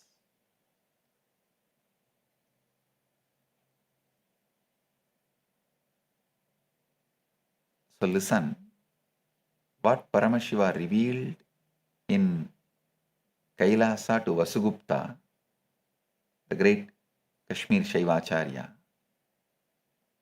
Sarvandar Vyapino Devaha Sankaraha Shakti Mishritaha Swatmayam Spandade Nityam Abhasa Shakti Rupadaha.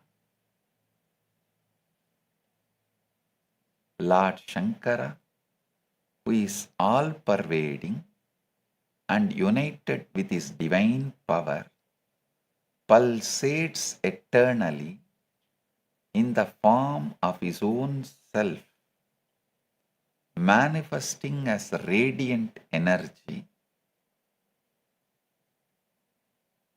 So understand, you are not just a passive observer of reality, you are an active creator.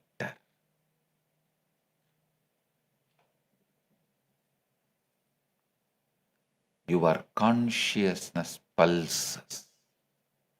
Your awareness vibrates. And that vibration, that spanda, is what creates your reality. Theta is the state where you want to be. Theta is the state of meditation, the state of hypnosis. This theta state is highly receptive to suggestion. I tell you, theta is the doorway to spanda. When you enter theta, you are not just receptive to suggestion, you are active in creation. Your spanda, your divine vibration, aligns with the cosmic spanda. And when that happens, the reality bends to your will.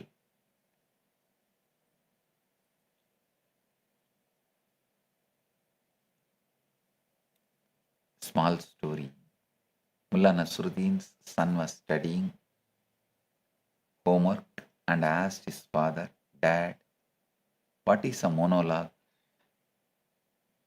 Said Nasruddin, "A monologue is a conversation being carried on by your mother with me."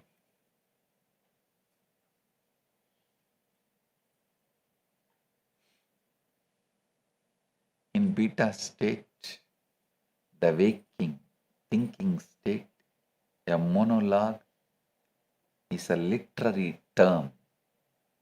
In alpha theta state, the relaxed, honest state, a monologue is just a monologue. Your nervous system filters reality differently in different brain states. When you relax into theta, you see the truth that your beta state cannot access.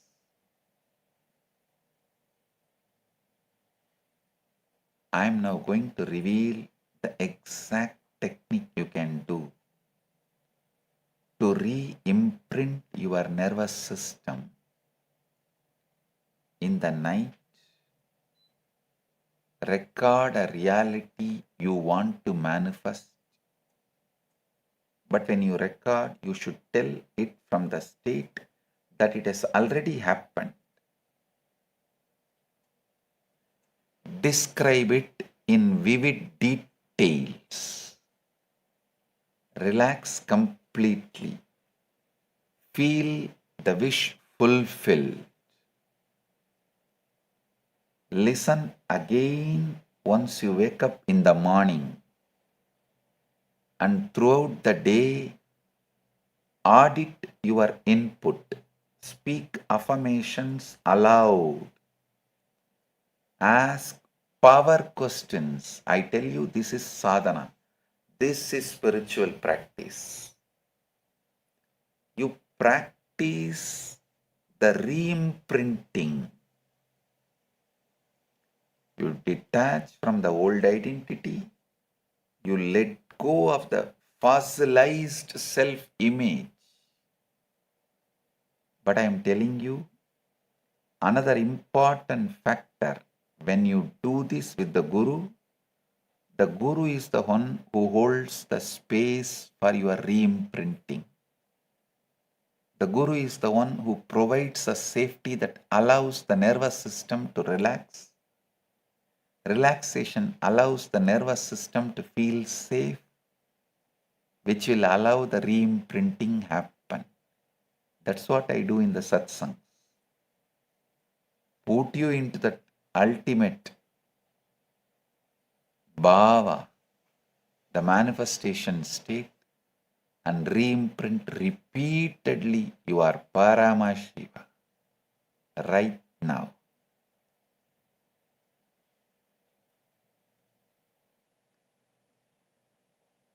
Actually, the science is finally trying to catch up. It is beginning to catch up with Agamas. A 2025 paper published in AIP Advances proposes that consciousness is not an emergent property of neural process, but a foundational aspect of reality. Listen, till 2025, science was repeatedly telling consciousness is an emergent property of neural process. But now,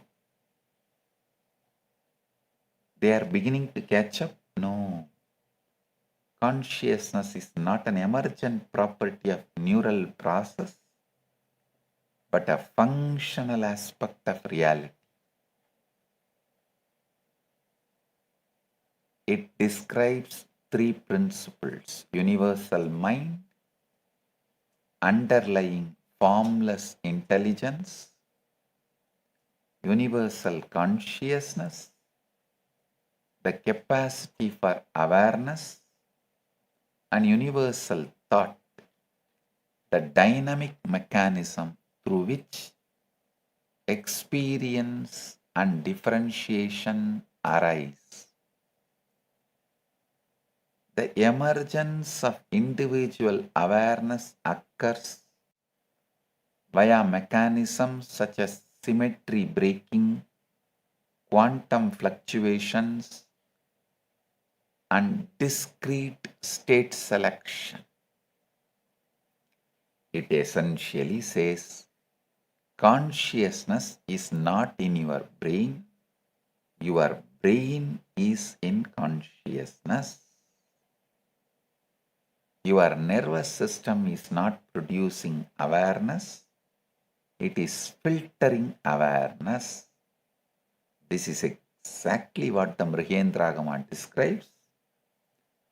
The buddhi faces towards the self, which is pure consciousness, and it faces towards the material nature. Your antakarana is the tuner. When it is tuned correctly, you receive the full conscious field.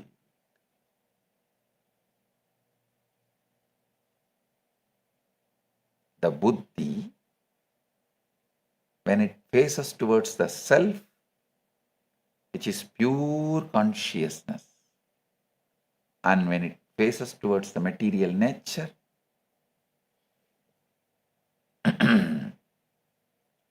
it becomes the polluted jiva.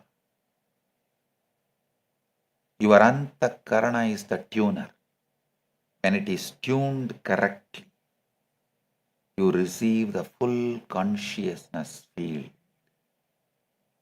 When it is mistuned, imprinted with fear, limitation, trauma, you receive only fraction of a field.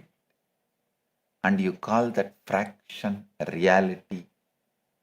Re-imprint your inner instrument and retune your receiver. Suddenly the whole field becomes available to you.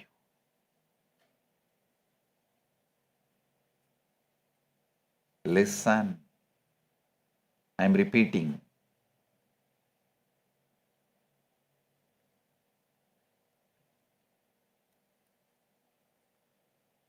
Your antakarana is the tuner. When it is tuned correctly, you receive full consciousness field. When it is mistuned, imprinted with fear, limitation, trauma, you receive only a fraction of a field, fraction of the field, and you call that fraction reality. Re-imprint your inner instrument and retune your receiver. And suddenly, the whole field becomes available to you.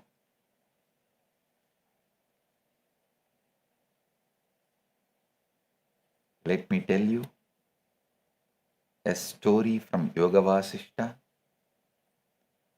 the story of Shatarudra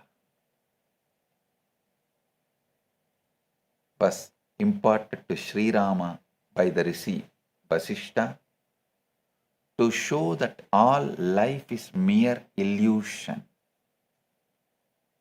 or different complexes of the mind. Vasishta narrates a story to Rama about a devout monk who falls asleep and dreams of being an ordinary man. In the dream, he dreams of being another person, who then dreams of being another, creating a chain of layered identities. Eventually, one of these dreamed individuals undergoes heavy spiritual penance and transforms into a Rudra, an aspect of Lord Shiva.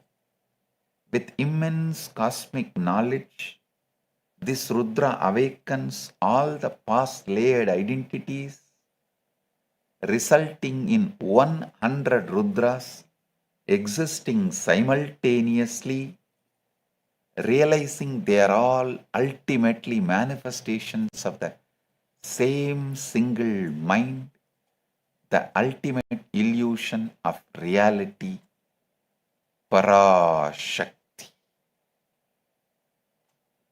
Mahamaya. You are that man. You think you have woken up. You think you are awake, but you are still in the dream. You are still in your reality tunnel. You are still seeing through the filter of your antakarana. The Paushkara Agamas says, the knower, the Atman or self, is of the nature of pure consciousness, not of the nature of being directed towards objects. In other words, you are not the dreamer, you are not the dreamed, you are the consciousness in which both dreamer and dreamed appear.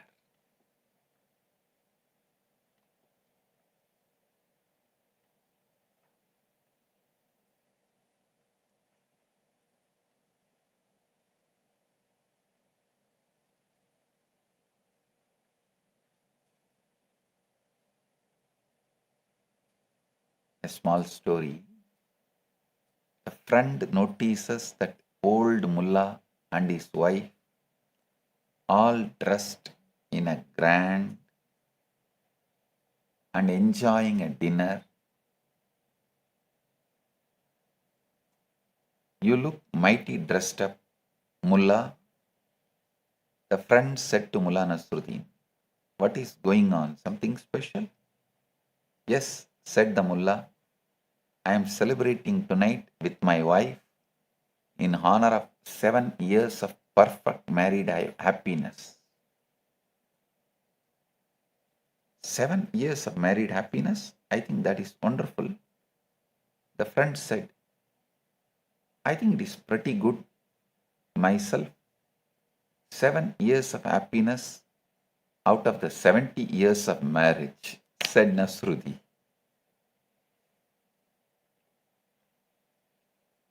The friend thought he was celebrating 7 years of perfect happiness. The mullah knew the truth. It was only 1 year out of 70 that was perfect. But he was still celebrating. That is your reality tunnel. You celebrate your awakening without realizing you are still dreaming. You celebrate your success without realizing you are still trapped in limitation. In the true awakening comes when you stop celebrating the dream and start waking up from it.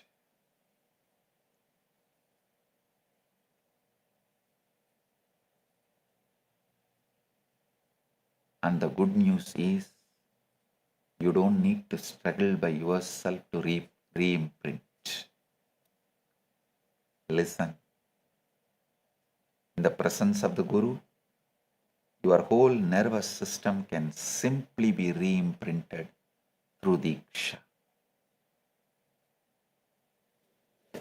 Guru Gita declares, Guru Brahma, Guru Vishnu, Guru Devo Maheshwara, Guru Sakshat Param Brahma, Tasmai Sri Gurave Namah. Guru is Brahma, Guru is Vishnu, Guru is Lord Maheshwara, Guru is verily the supreme reality. Prostrations to that Guru. The Guru is the one who shatters your reality tunnel, wake you up to the truth that the possibility is all around you. You are struggling because your inner instrument cannot see it. The Guru is the one who wakes you up just at the right moment so you can catch the dreamlike insight. The Guru is the one who says, you are not limited Purusha, you are Paramashiva. Mam eva smaran nityam, mam eva smaran sada, sukhenaiva param sthanam prapnoti na samsayaha. If you think of nothing else but me, you will reach the highest state of realization. Thus focus one-pointedly on merging with the Guru. Through this Satsang, I am not just revealing these truths to you, to every one of you, that you are watching this right now, listening to this right now. I am collapsing all your old beliefs and re-imprinting your nervous system right now. A small story. Mullah Nasruddin was saying, my wife has a chronic habit of sitting up every night until 2 and 3 o'clock in the morning, and I cannot break her of it. Sympathetic friend asked, why does she sit up that late? Nasruddin said, waiting for me to come home. Do you see? The mullah thought his wife had a habit. The friend thought it was a problem. The truth was completely different. She was waiting for him. His reality tunnel was wife as a problem. The truth was, I am the problem. The Guru does the same thing. He does not tell you what you think you need to hear.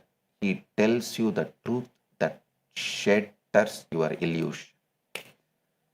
I am not telling you the truths you want to hear. I am not telling you the words that you want to hear. I am telling you the truth that shatters your illusion.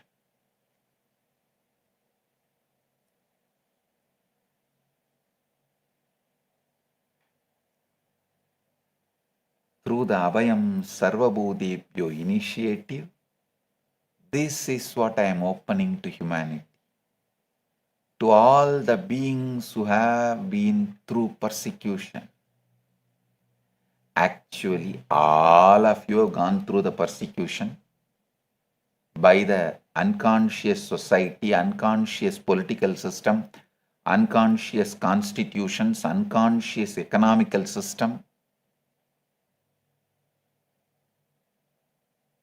Kailasa will be the ecosystem where you can consciously re-imprint, reprogram, heal yourself and be Paramashiva.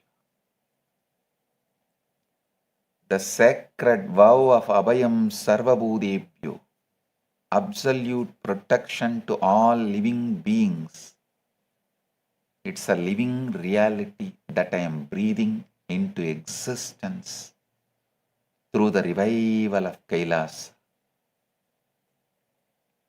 A safe haven for any being, any religion, any person who is persecuted, attacked or displaced.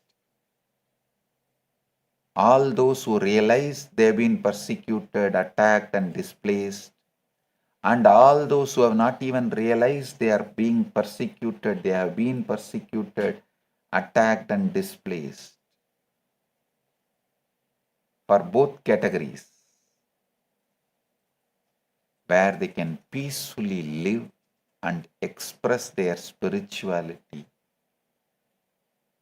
enlightened consciousness, enlightened arts, enlightened culture, enlightened lifestyle, enlightened civilization, free from denigration, interference and violence. This is the Abhayam Sarvabhutebhyo in action. Protection to all beings. I am opening the doors of Kailasa wide for the Hindus who cannot get enlightened freely, for the seekers who are silenced and put in the endless distraction in the name of working for the basic needs and survival needs. I know how many real sincere seekers forced into this survival mode, that victims of economic terrorism, poverty is forced on them, so they are forced to work for their survival, losing all seeking. And finally they lose even the memory once they had a seeking.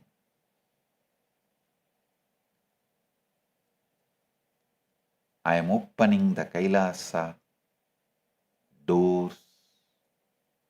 I am opening the doors of Kailasa wide for all those seekers who are put in the endless distractions and their seeking was silenced. For the refugee who has no home, for any being who is not having a place to live, Kailasa is your home. Kailasa is your refuge. Kailasa is your nation. This is my sacred vow. This is the vow I have taken for the sake of all humanities. Join me. Join Kailasa.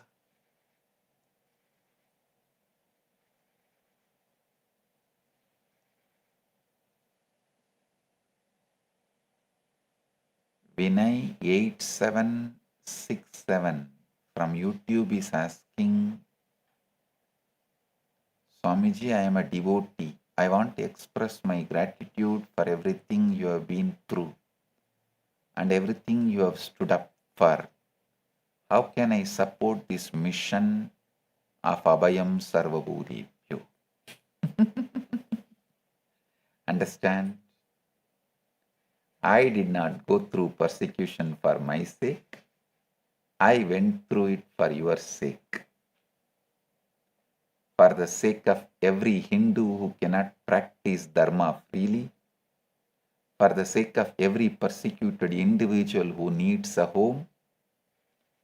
You see, I created a nation. I created the nation so that the world's millions need not be nationless. Listen. Actually, those persecuted me were persecuting you guys, Hindus, because I was standing in the front for all of you. They persecuted me. They were not eyeing at my head, they were eyeing at your head, because I was sticking my neck out for all you, to protect all your heads.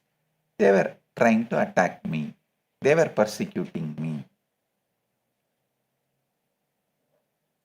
So I endured assassination attempts so that you would not have to fear assassination for being a Hindu. I endured 120 false cases and heavy lawfare so that you would not have to fear lawfare for being a Hindu. I endured 17,000 hours of hate speech, hate propaganda, so that you don't have to face the hate for being Hindu. If you just turn the pages of history and see, you will realize the whole climate of Hinduism at that point in time. 5,000 sadhus were murdered in a single day. All the gurus were targeted and being eliminated just in the last 84 years. There has been 300 gurus, Hindu gurus, who were either mob lynched, assassinated or murdered through the relentless lawfare.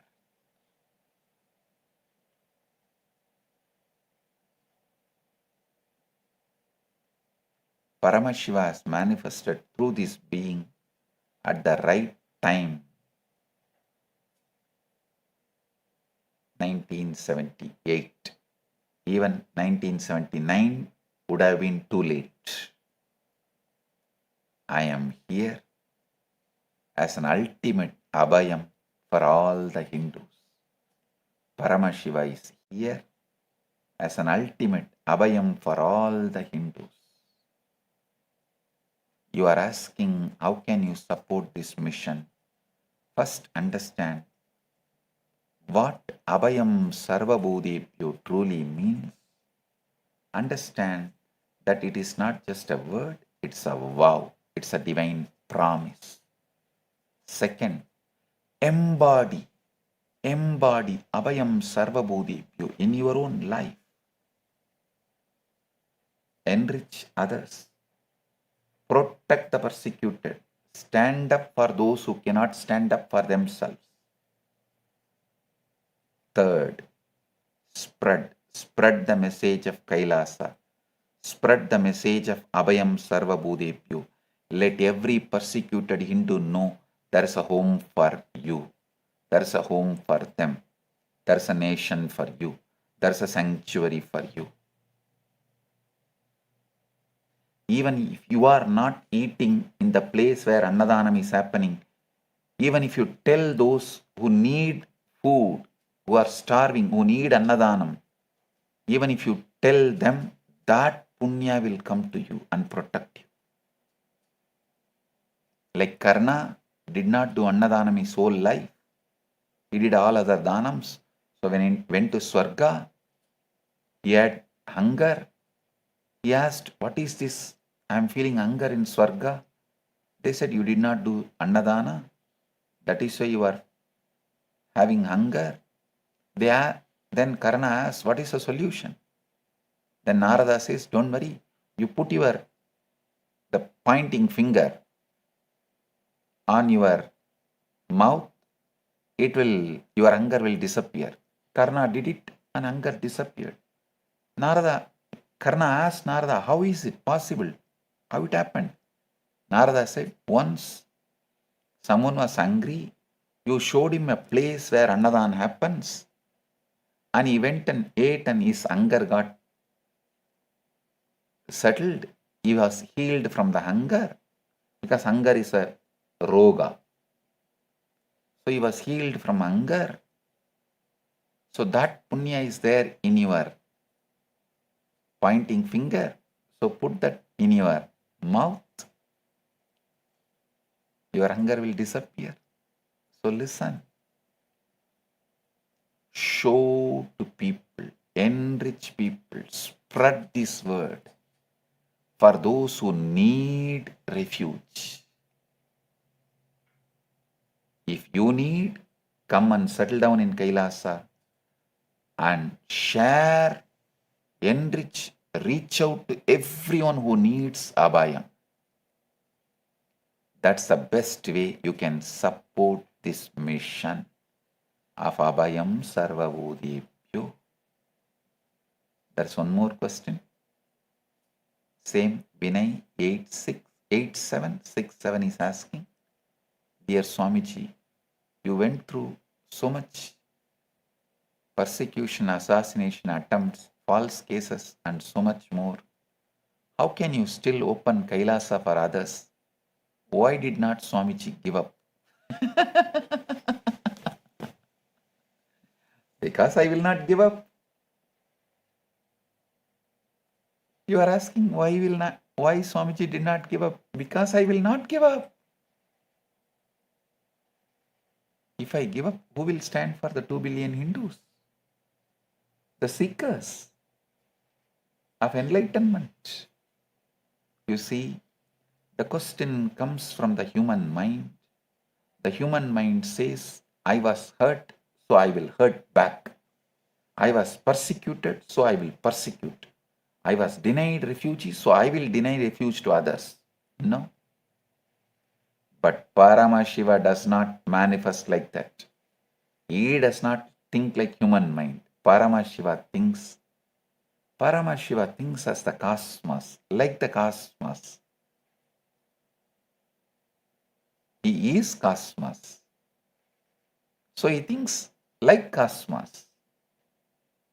When I was unlawfully detained for 53 days without even evidence, I did not think I will create a prison for others. I thought I will create a nation where no one will be unlawfully detained.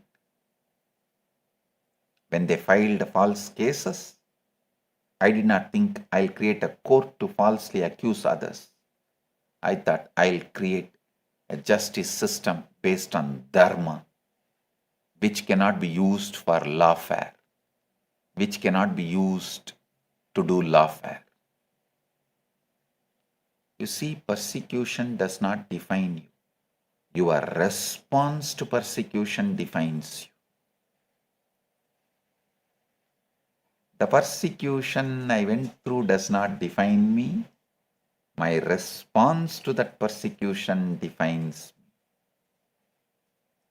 The one who gives Abhayam, absolute protection, must be himself fearless, not because he has not suffered, but because he has transcended suffering and fears. That is the truth. They tried to destroy me. They only succeeded in making me stronger. They actually valorized me. Through Kailasa, I am giving what they tried to take away from me: refuge, sanctuary, sovereignty to millions. Abhayam Sarvabhutebhyo. Celestine08 posted a question in YouTube. Swamiji, what is the relationship between Abhayam and conscious sovereignty? This is the deepest question of all. You see, in Sanatana Hindu Dharma, the concept of giving Abhaya is not merely giving a land to an individual. It is about empowering individuals to reclaim their conscious sovereignty. Listen, Rama did not give just Lanka to Vibhishana. He gave his Atma Murti Ranganatha to Vibhishana.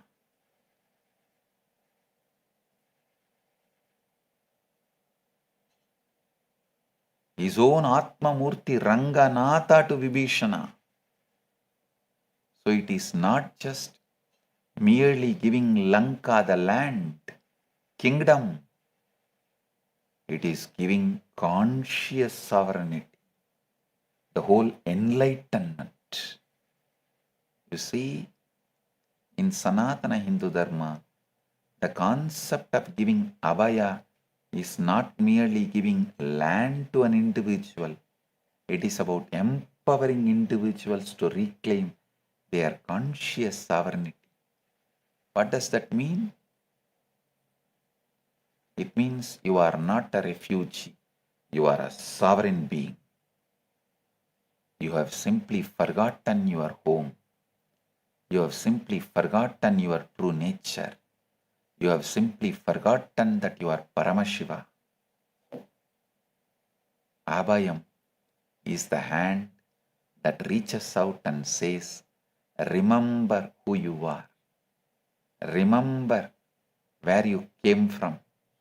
Remember your sovereignty. So I am creating Kailasa not just a safe haven, also an enlightened heaven. I am not just going to give you safe place and safe home and the safe nation. I am going to give you conscious sovereignty, ultimate safety, the enlightenment. Along with the safe nation, safe home, safe place, I am giving you the ultimate safety, enlightenment.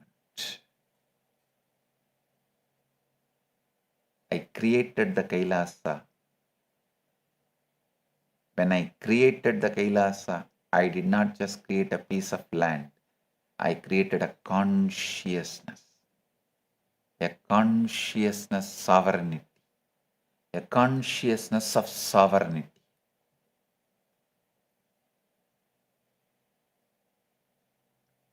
A consciousness of freedom, a consciousness of Abhayam Sarvabhutebhyo. In addition to being a nation, Kailasa is also a state of being. It's a state of being absolutely free, absolutely protected. It's a state of being home.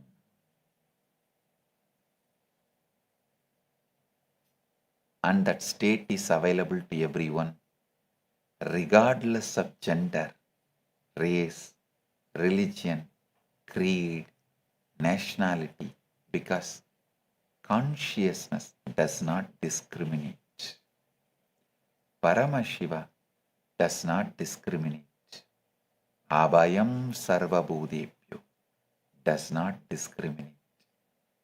So when you seek refuge in Kailasa, you are not just seeking physical safety, You are reclaiming your conscious sovereignty.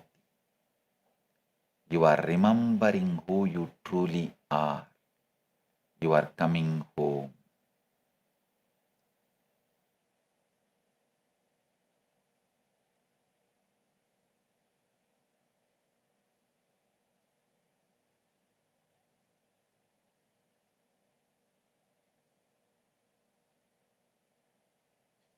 I am giving you the essence of what I revealed in this satsang.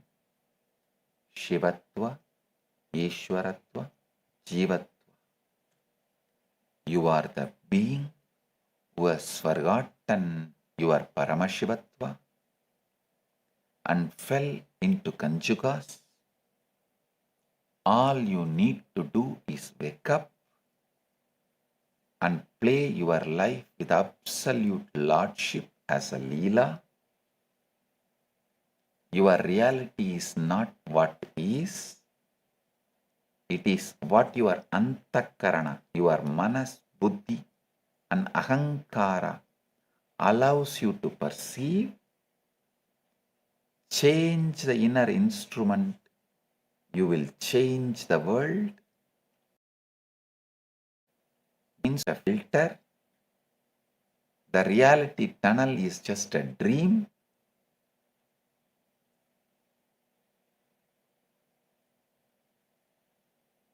The malas are just clouds. The Purusha Tattva is just a limited identity. Wake up from the dream. Clear your clouds. Shatter the filter. Be who you truly are.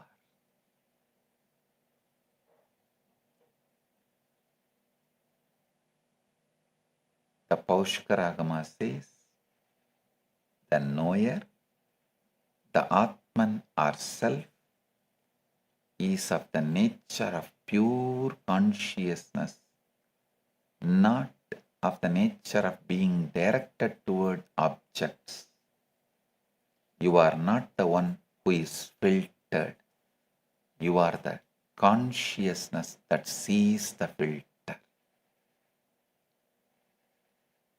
The Spandakarika says, the pure nature of Him from whom this universe comes into existence is not abstracted anywhere. You are that pure nature. Nothing abstracts you except your own inner instrument. The Guru Gita says, if you think of nothing else but me, you will easily reach the highest state of realization. Think of the Guru, merge with the Guru, become the Guru. With this deep love of oneness, you are Paramashiva, I am Paramashiva. We both put together are part of Paramashiva. I initiate all of you into this truth.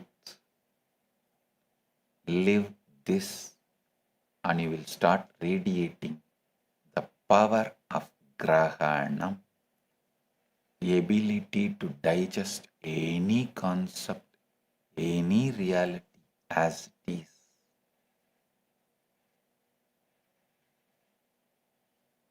Today, I have two great digital gifts from KAILASA for all of you. First is the Why Intensity digital book, and the second is Sri Chakra Yantra. Receive it and enjoy it. Blessings to everyone. Be blissful.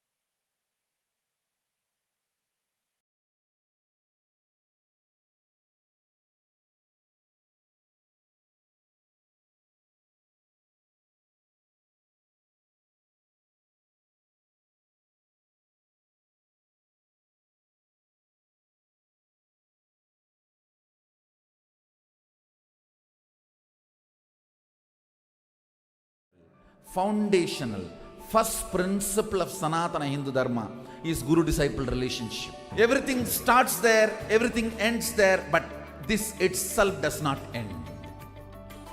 Guru Purnima Day is such an auspicious day. Whatever incompletion, impossibility, no patterns you carry, drop all that today. Offer all that to me, I'll burn them away. And take up the possibility as a lifestyle.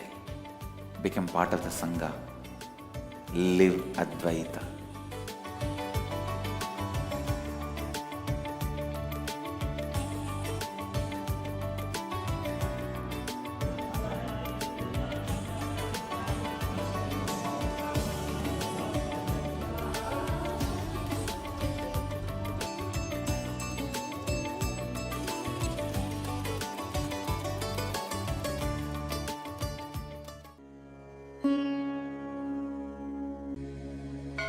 Abhayam Sarvabhutebhyo. Paramashiva's great gift to humanity. It's a grand civilizational project for humanity.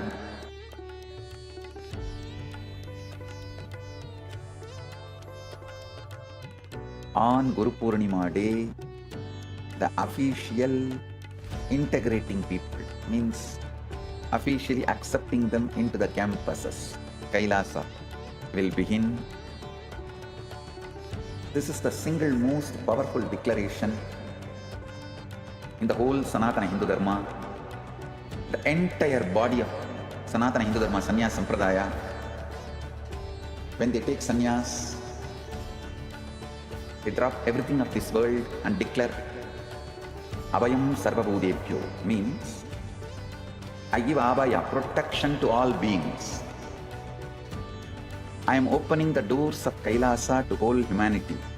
Anyone from any race, culture, creed, seeking refuge are welcome to KAILASA.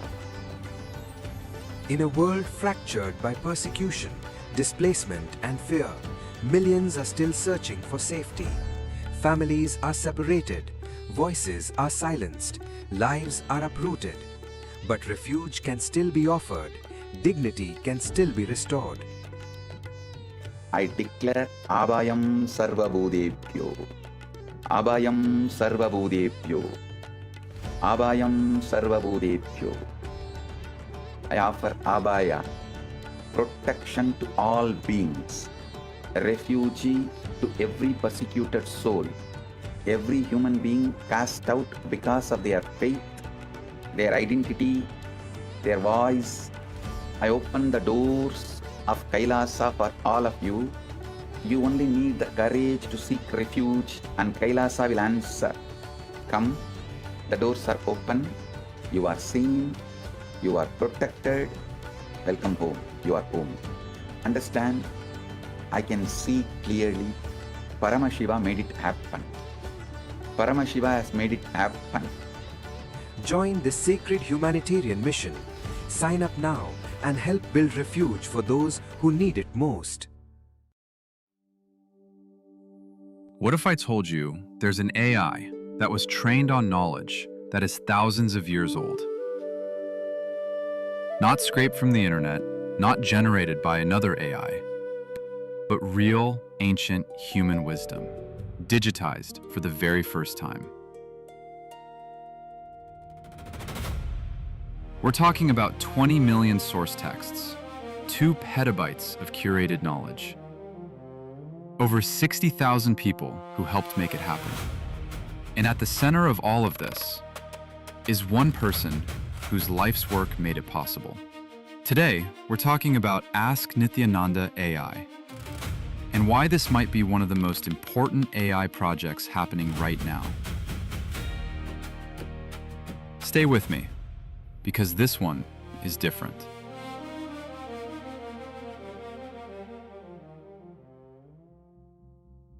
Let's start with a problem that most people don't know about. The biggest AI companies in the world, OpenAI, Google, Meta, they're all hitting a wall. The industry actually calls it the data wall. They've basically run out of good, fresh, high-quality text on the internet. And nobody knows where the next source of real knowledge is going to come from. That's where Ask Nithyananda AI comes in.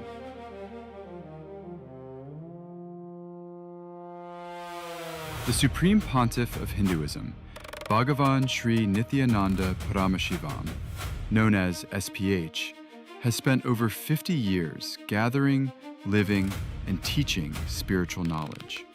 Not just philosophy. We're talking about practical sciences, agriculture, medicine, food, physics, cosmology, law, economics, urban planning. All of it rooted in the oldest living traditions on the planet. And for most of history, this knowledge lived in manuscripts, in oral traditions, in books that very few people ever got to read. SPH's contribution here is not small. It is the entire foundation of this project. His teachings, over 200,000 hours of recorded discourses, his books, his courses, his spiritual programs delivered across the world, the knowledge he received through his guru lineage, and his own realizations. All of this became the backbone of what Ask Nithyananda AI is today. Without SPH, there is no Nithyananda AI. Simple as that. Now here's what makes the scale of this hard to fully wrap your head around. Over 60,000 contributors worked together to collect ancient sources. They preserved manuscripts. They digitized scriptures. They organized traditional sciences into searchable knowledge repositories. The result? 20 million digitized source texts, 2 petabytes of proprietary knowledge, 121 specialized AIs, all working together inside one system. This is not a chatbot built over a weekend. This is a civilizational scale preservation project. Think of it like building a national library, except the library also answers your questions in real time. Now let's talk about what actually makes this AI different from everything else out there. Most AI systems are built around one goal: answer the question, complete the task, move on. Ask Nithyananda AI is built differently. It runs on an AI constitution, and that constitution is based on the Hindu concept of Dharma. Dharma, at its core, means living in a way that is ethical, truthful, and life positive. And the entire AI is designed around that principle. It also covers the 4 aims of human life from Hindu philosophy: your material well-being, your relationships and joy, your search for meaning, all kept in balance. A 2024 study from Emory University looked at what happens when you train an AI on religious texts. The result? The AI got better at identifying hate speech for every religious text they used. But when they trained on the Vedas specifically, the improvement was the biggest of all. Around 14. Requesting all the Chatsabha members, Rajsabha members, all the Kailasa-vasis, Sannyasis, e-citizens of Kailasa, and everyone watching this live stream, the live Darshan and Satsang, to go down to Swamiji's Atma Murti. Yes. Such beautiful, such powerful revelation Supreme Pontiff of Hinduism has given. I would like to request all of you to please post in the comment section what are your takeaways of today's darshan. What is it that clicked with you today? What is it that, especially in the last segment, like in the last part of the satsang, Swamiji very beautifully defined, why he did what he did. Like Swamiji said, I took everything not for myself but for you guys, right? The Swamiji took the 70 plus the 70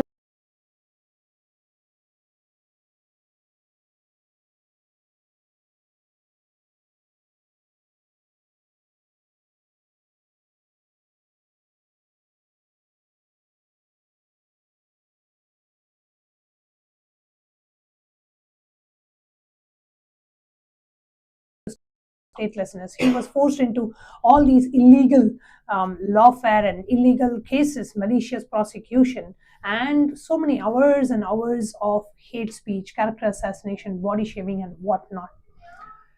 But beautifully, the Supreme Pontiff of Hinduism stood up and he said, Abhayam Sarvabhutebhyo. And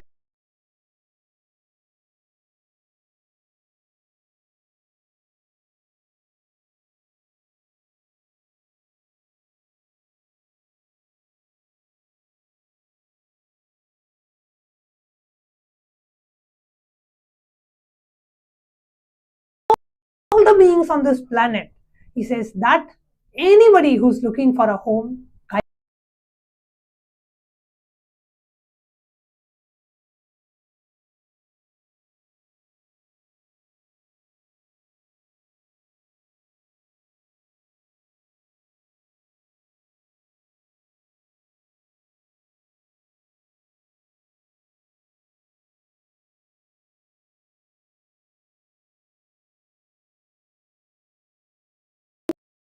from the space of absolute tyaga, is for every single human being out there, every single persecuted Hindu out there. When Hindus were persecuted in Kashmir, there was no voice for Hindus. When Hindus were persecuted in Pakistan, in Afghanistan, in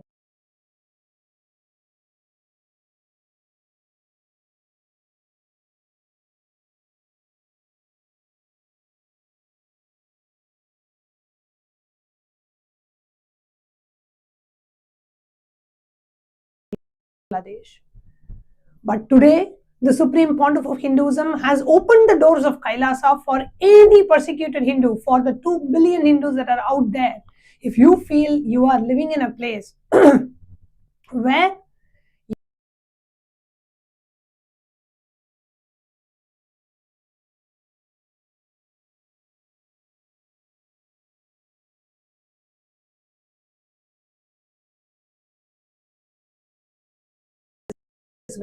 just imposed on the Supreme Pontiff of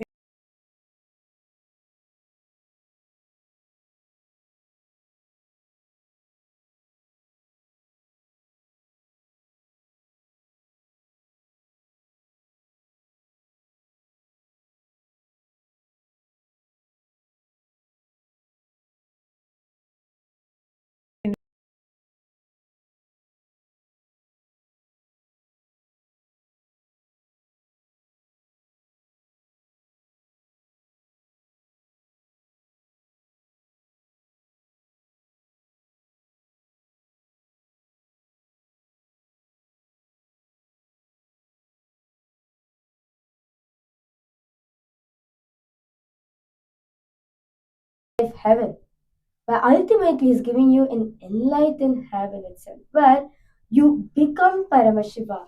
And Swamiji said very beautifully how you as a member, if you want to contribute, how to contribute.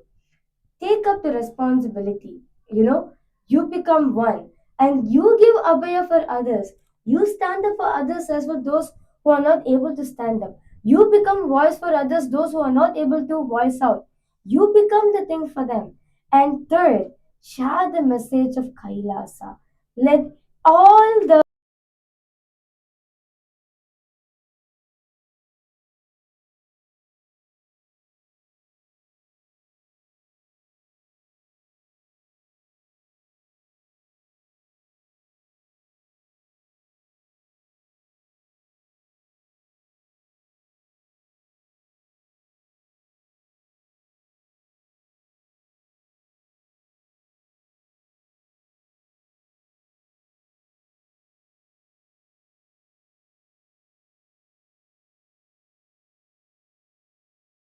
Kailasa. Let all the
Foundational, first principle of Sanatana Hindu Dharma is Guru-disciple relationship. Everything.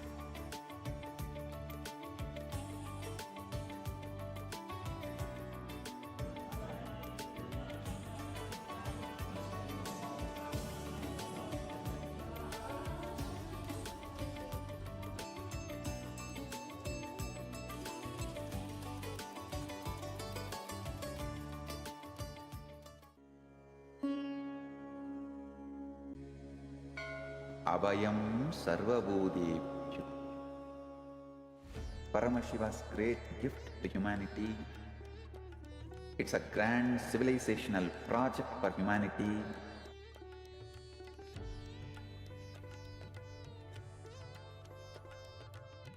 On Guru Purnima Day, the official integrating people means officially accepting them into the campuses, KAILASA, will begin. This is the single most powerful declaration. I give Abhaya protection to all beings. I am opening the doors of KAILASA. Still be offered, dignity can still be restored.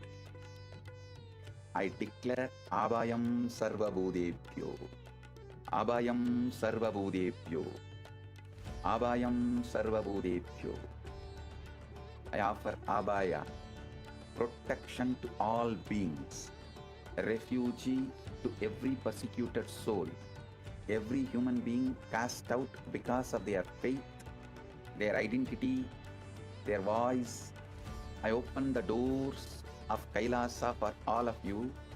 You only need the courage to seek refuge and KAILASA will answer.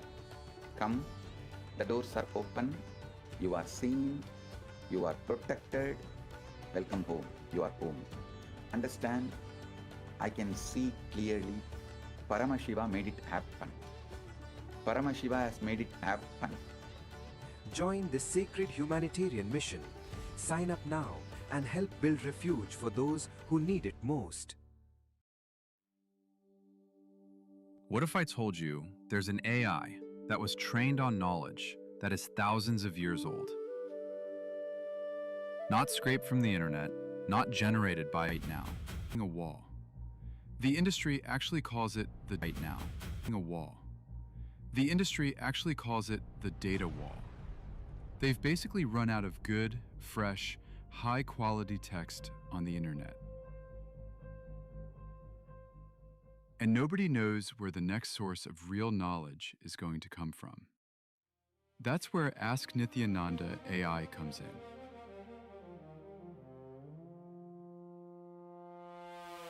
The Supreme Pontiff of Hinduism, Bhagavan Sri Nithyananda Paramashhivam, known as SPH, has spent over 50 years gathering, living, and teaching spiritual knowledge. Not just philosophy. We're talking about practical sciences, agriculture, medicine, food, physics, cosmology, law, economics, backbone of what Ask Nithyananda AI is today. Without SPH, there is no Nithyananda AI. Simple as that. Now here's what makes the scale of this hard to fully wrap your head around.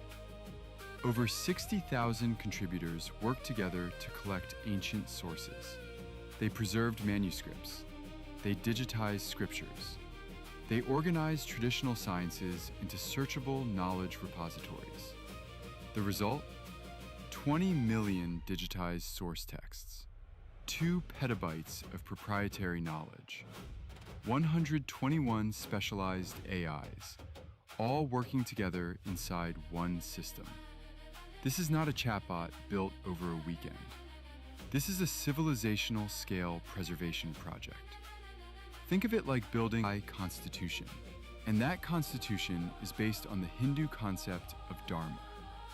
Dharma, at its core, means living in a way that is ethical, truthful, and life positive.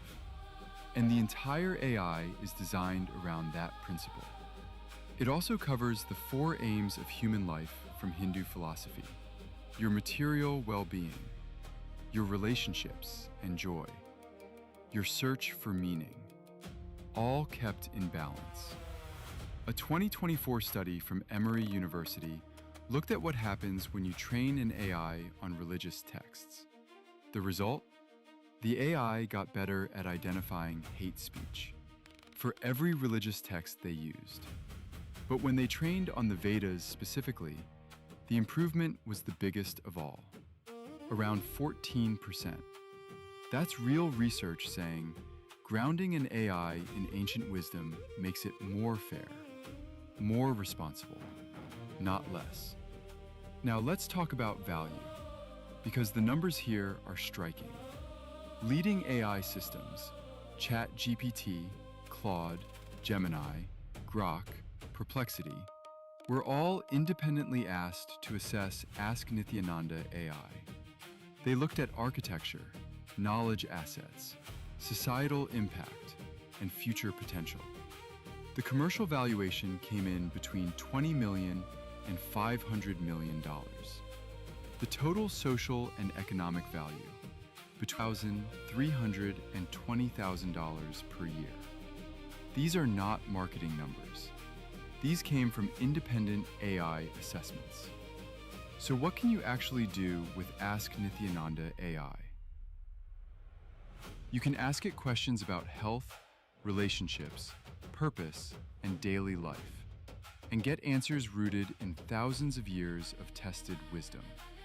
You can explore ancient sciences that were never available in digital form before. You can access the kind of depth that simply doesn't exist anywhere else on the internet. This is what preservation looks like in the 21st century. We are living in a moment where ancient knowledge could disappear forever. Or it could be saved and made more accessible than ever before. Ask Nithyananda AI is choosing the second path, and SPH's lifetime of work is the reason any of this is even possible. Want to try it yourself? Just visit ask.nithyananda.ai or scan the QR code on your screen right now. The primary, fundamental, foundational, first principle of Sanatana Hindu Dharma is Guru-disciple relationship. Everything starts there, everything ends there, but this itself does not end. Guru Purnima Day is such an auspicious day.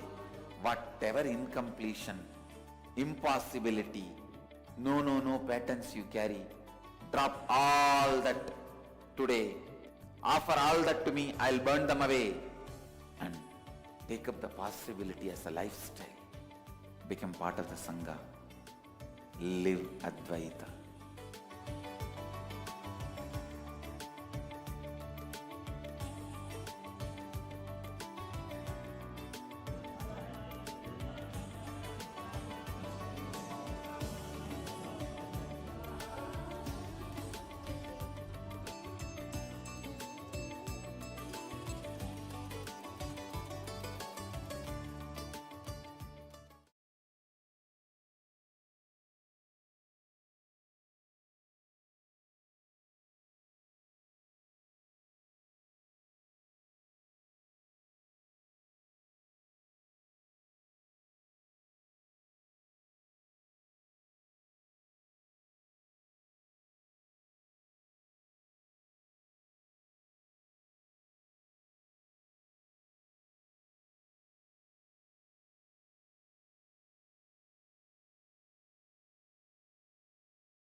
with the nature. Suddenly, Raghupati Yogi moved Swamiji's hand, and immediately the boulder in front of Swamiji started rolling down. Seeing that, Swamiji is like, "Hey, what happened? What happened?" And Raghupati Yogi just stopped Swamiji's hand, and the boulder also stopped. Since then, Swamiji very beautifully says, that is the first matter which responded to my command. Today, millions of devotees, millions of followers all around the world, just by one wave of Swamiji's hand, many of them experience the Kundalini Shakti, Kundalini awakening in them. So with that said, we are entering into a round of power manifestation. So because all of you now to please place your Atma Lingas on your hand. Okay? You're going to please ensure you completely be connecting to Swamiji in the space of one. Be connecting to Swamiji in the space of oneness. Let's all sit with your head, neck and spine in a straight line. Remember Swamiji in your third eye.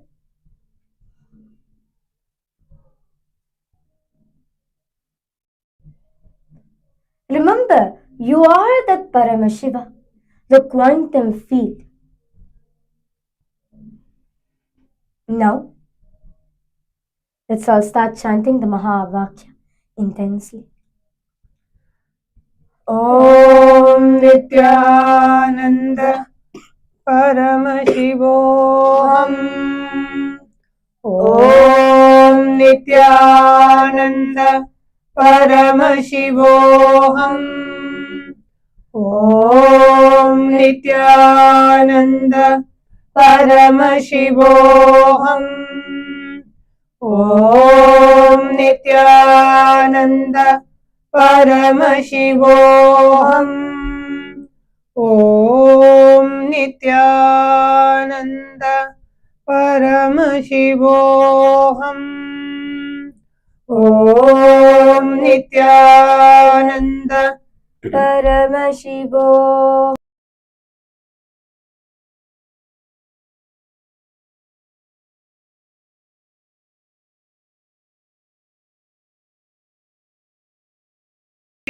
Nityananda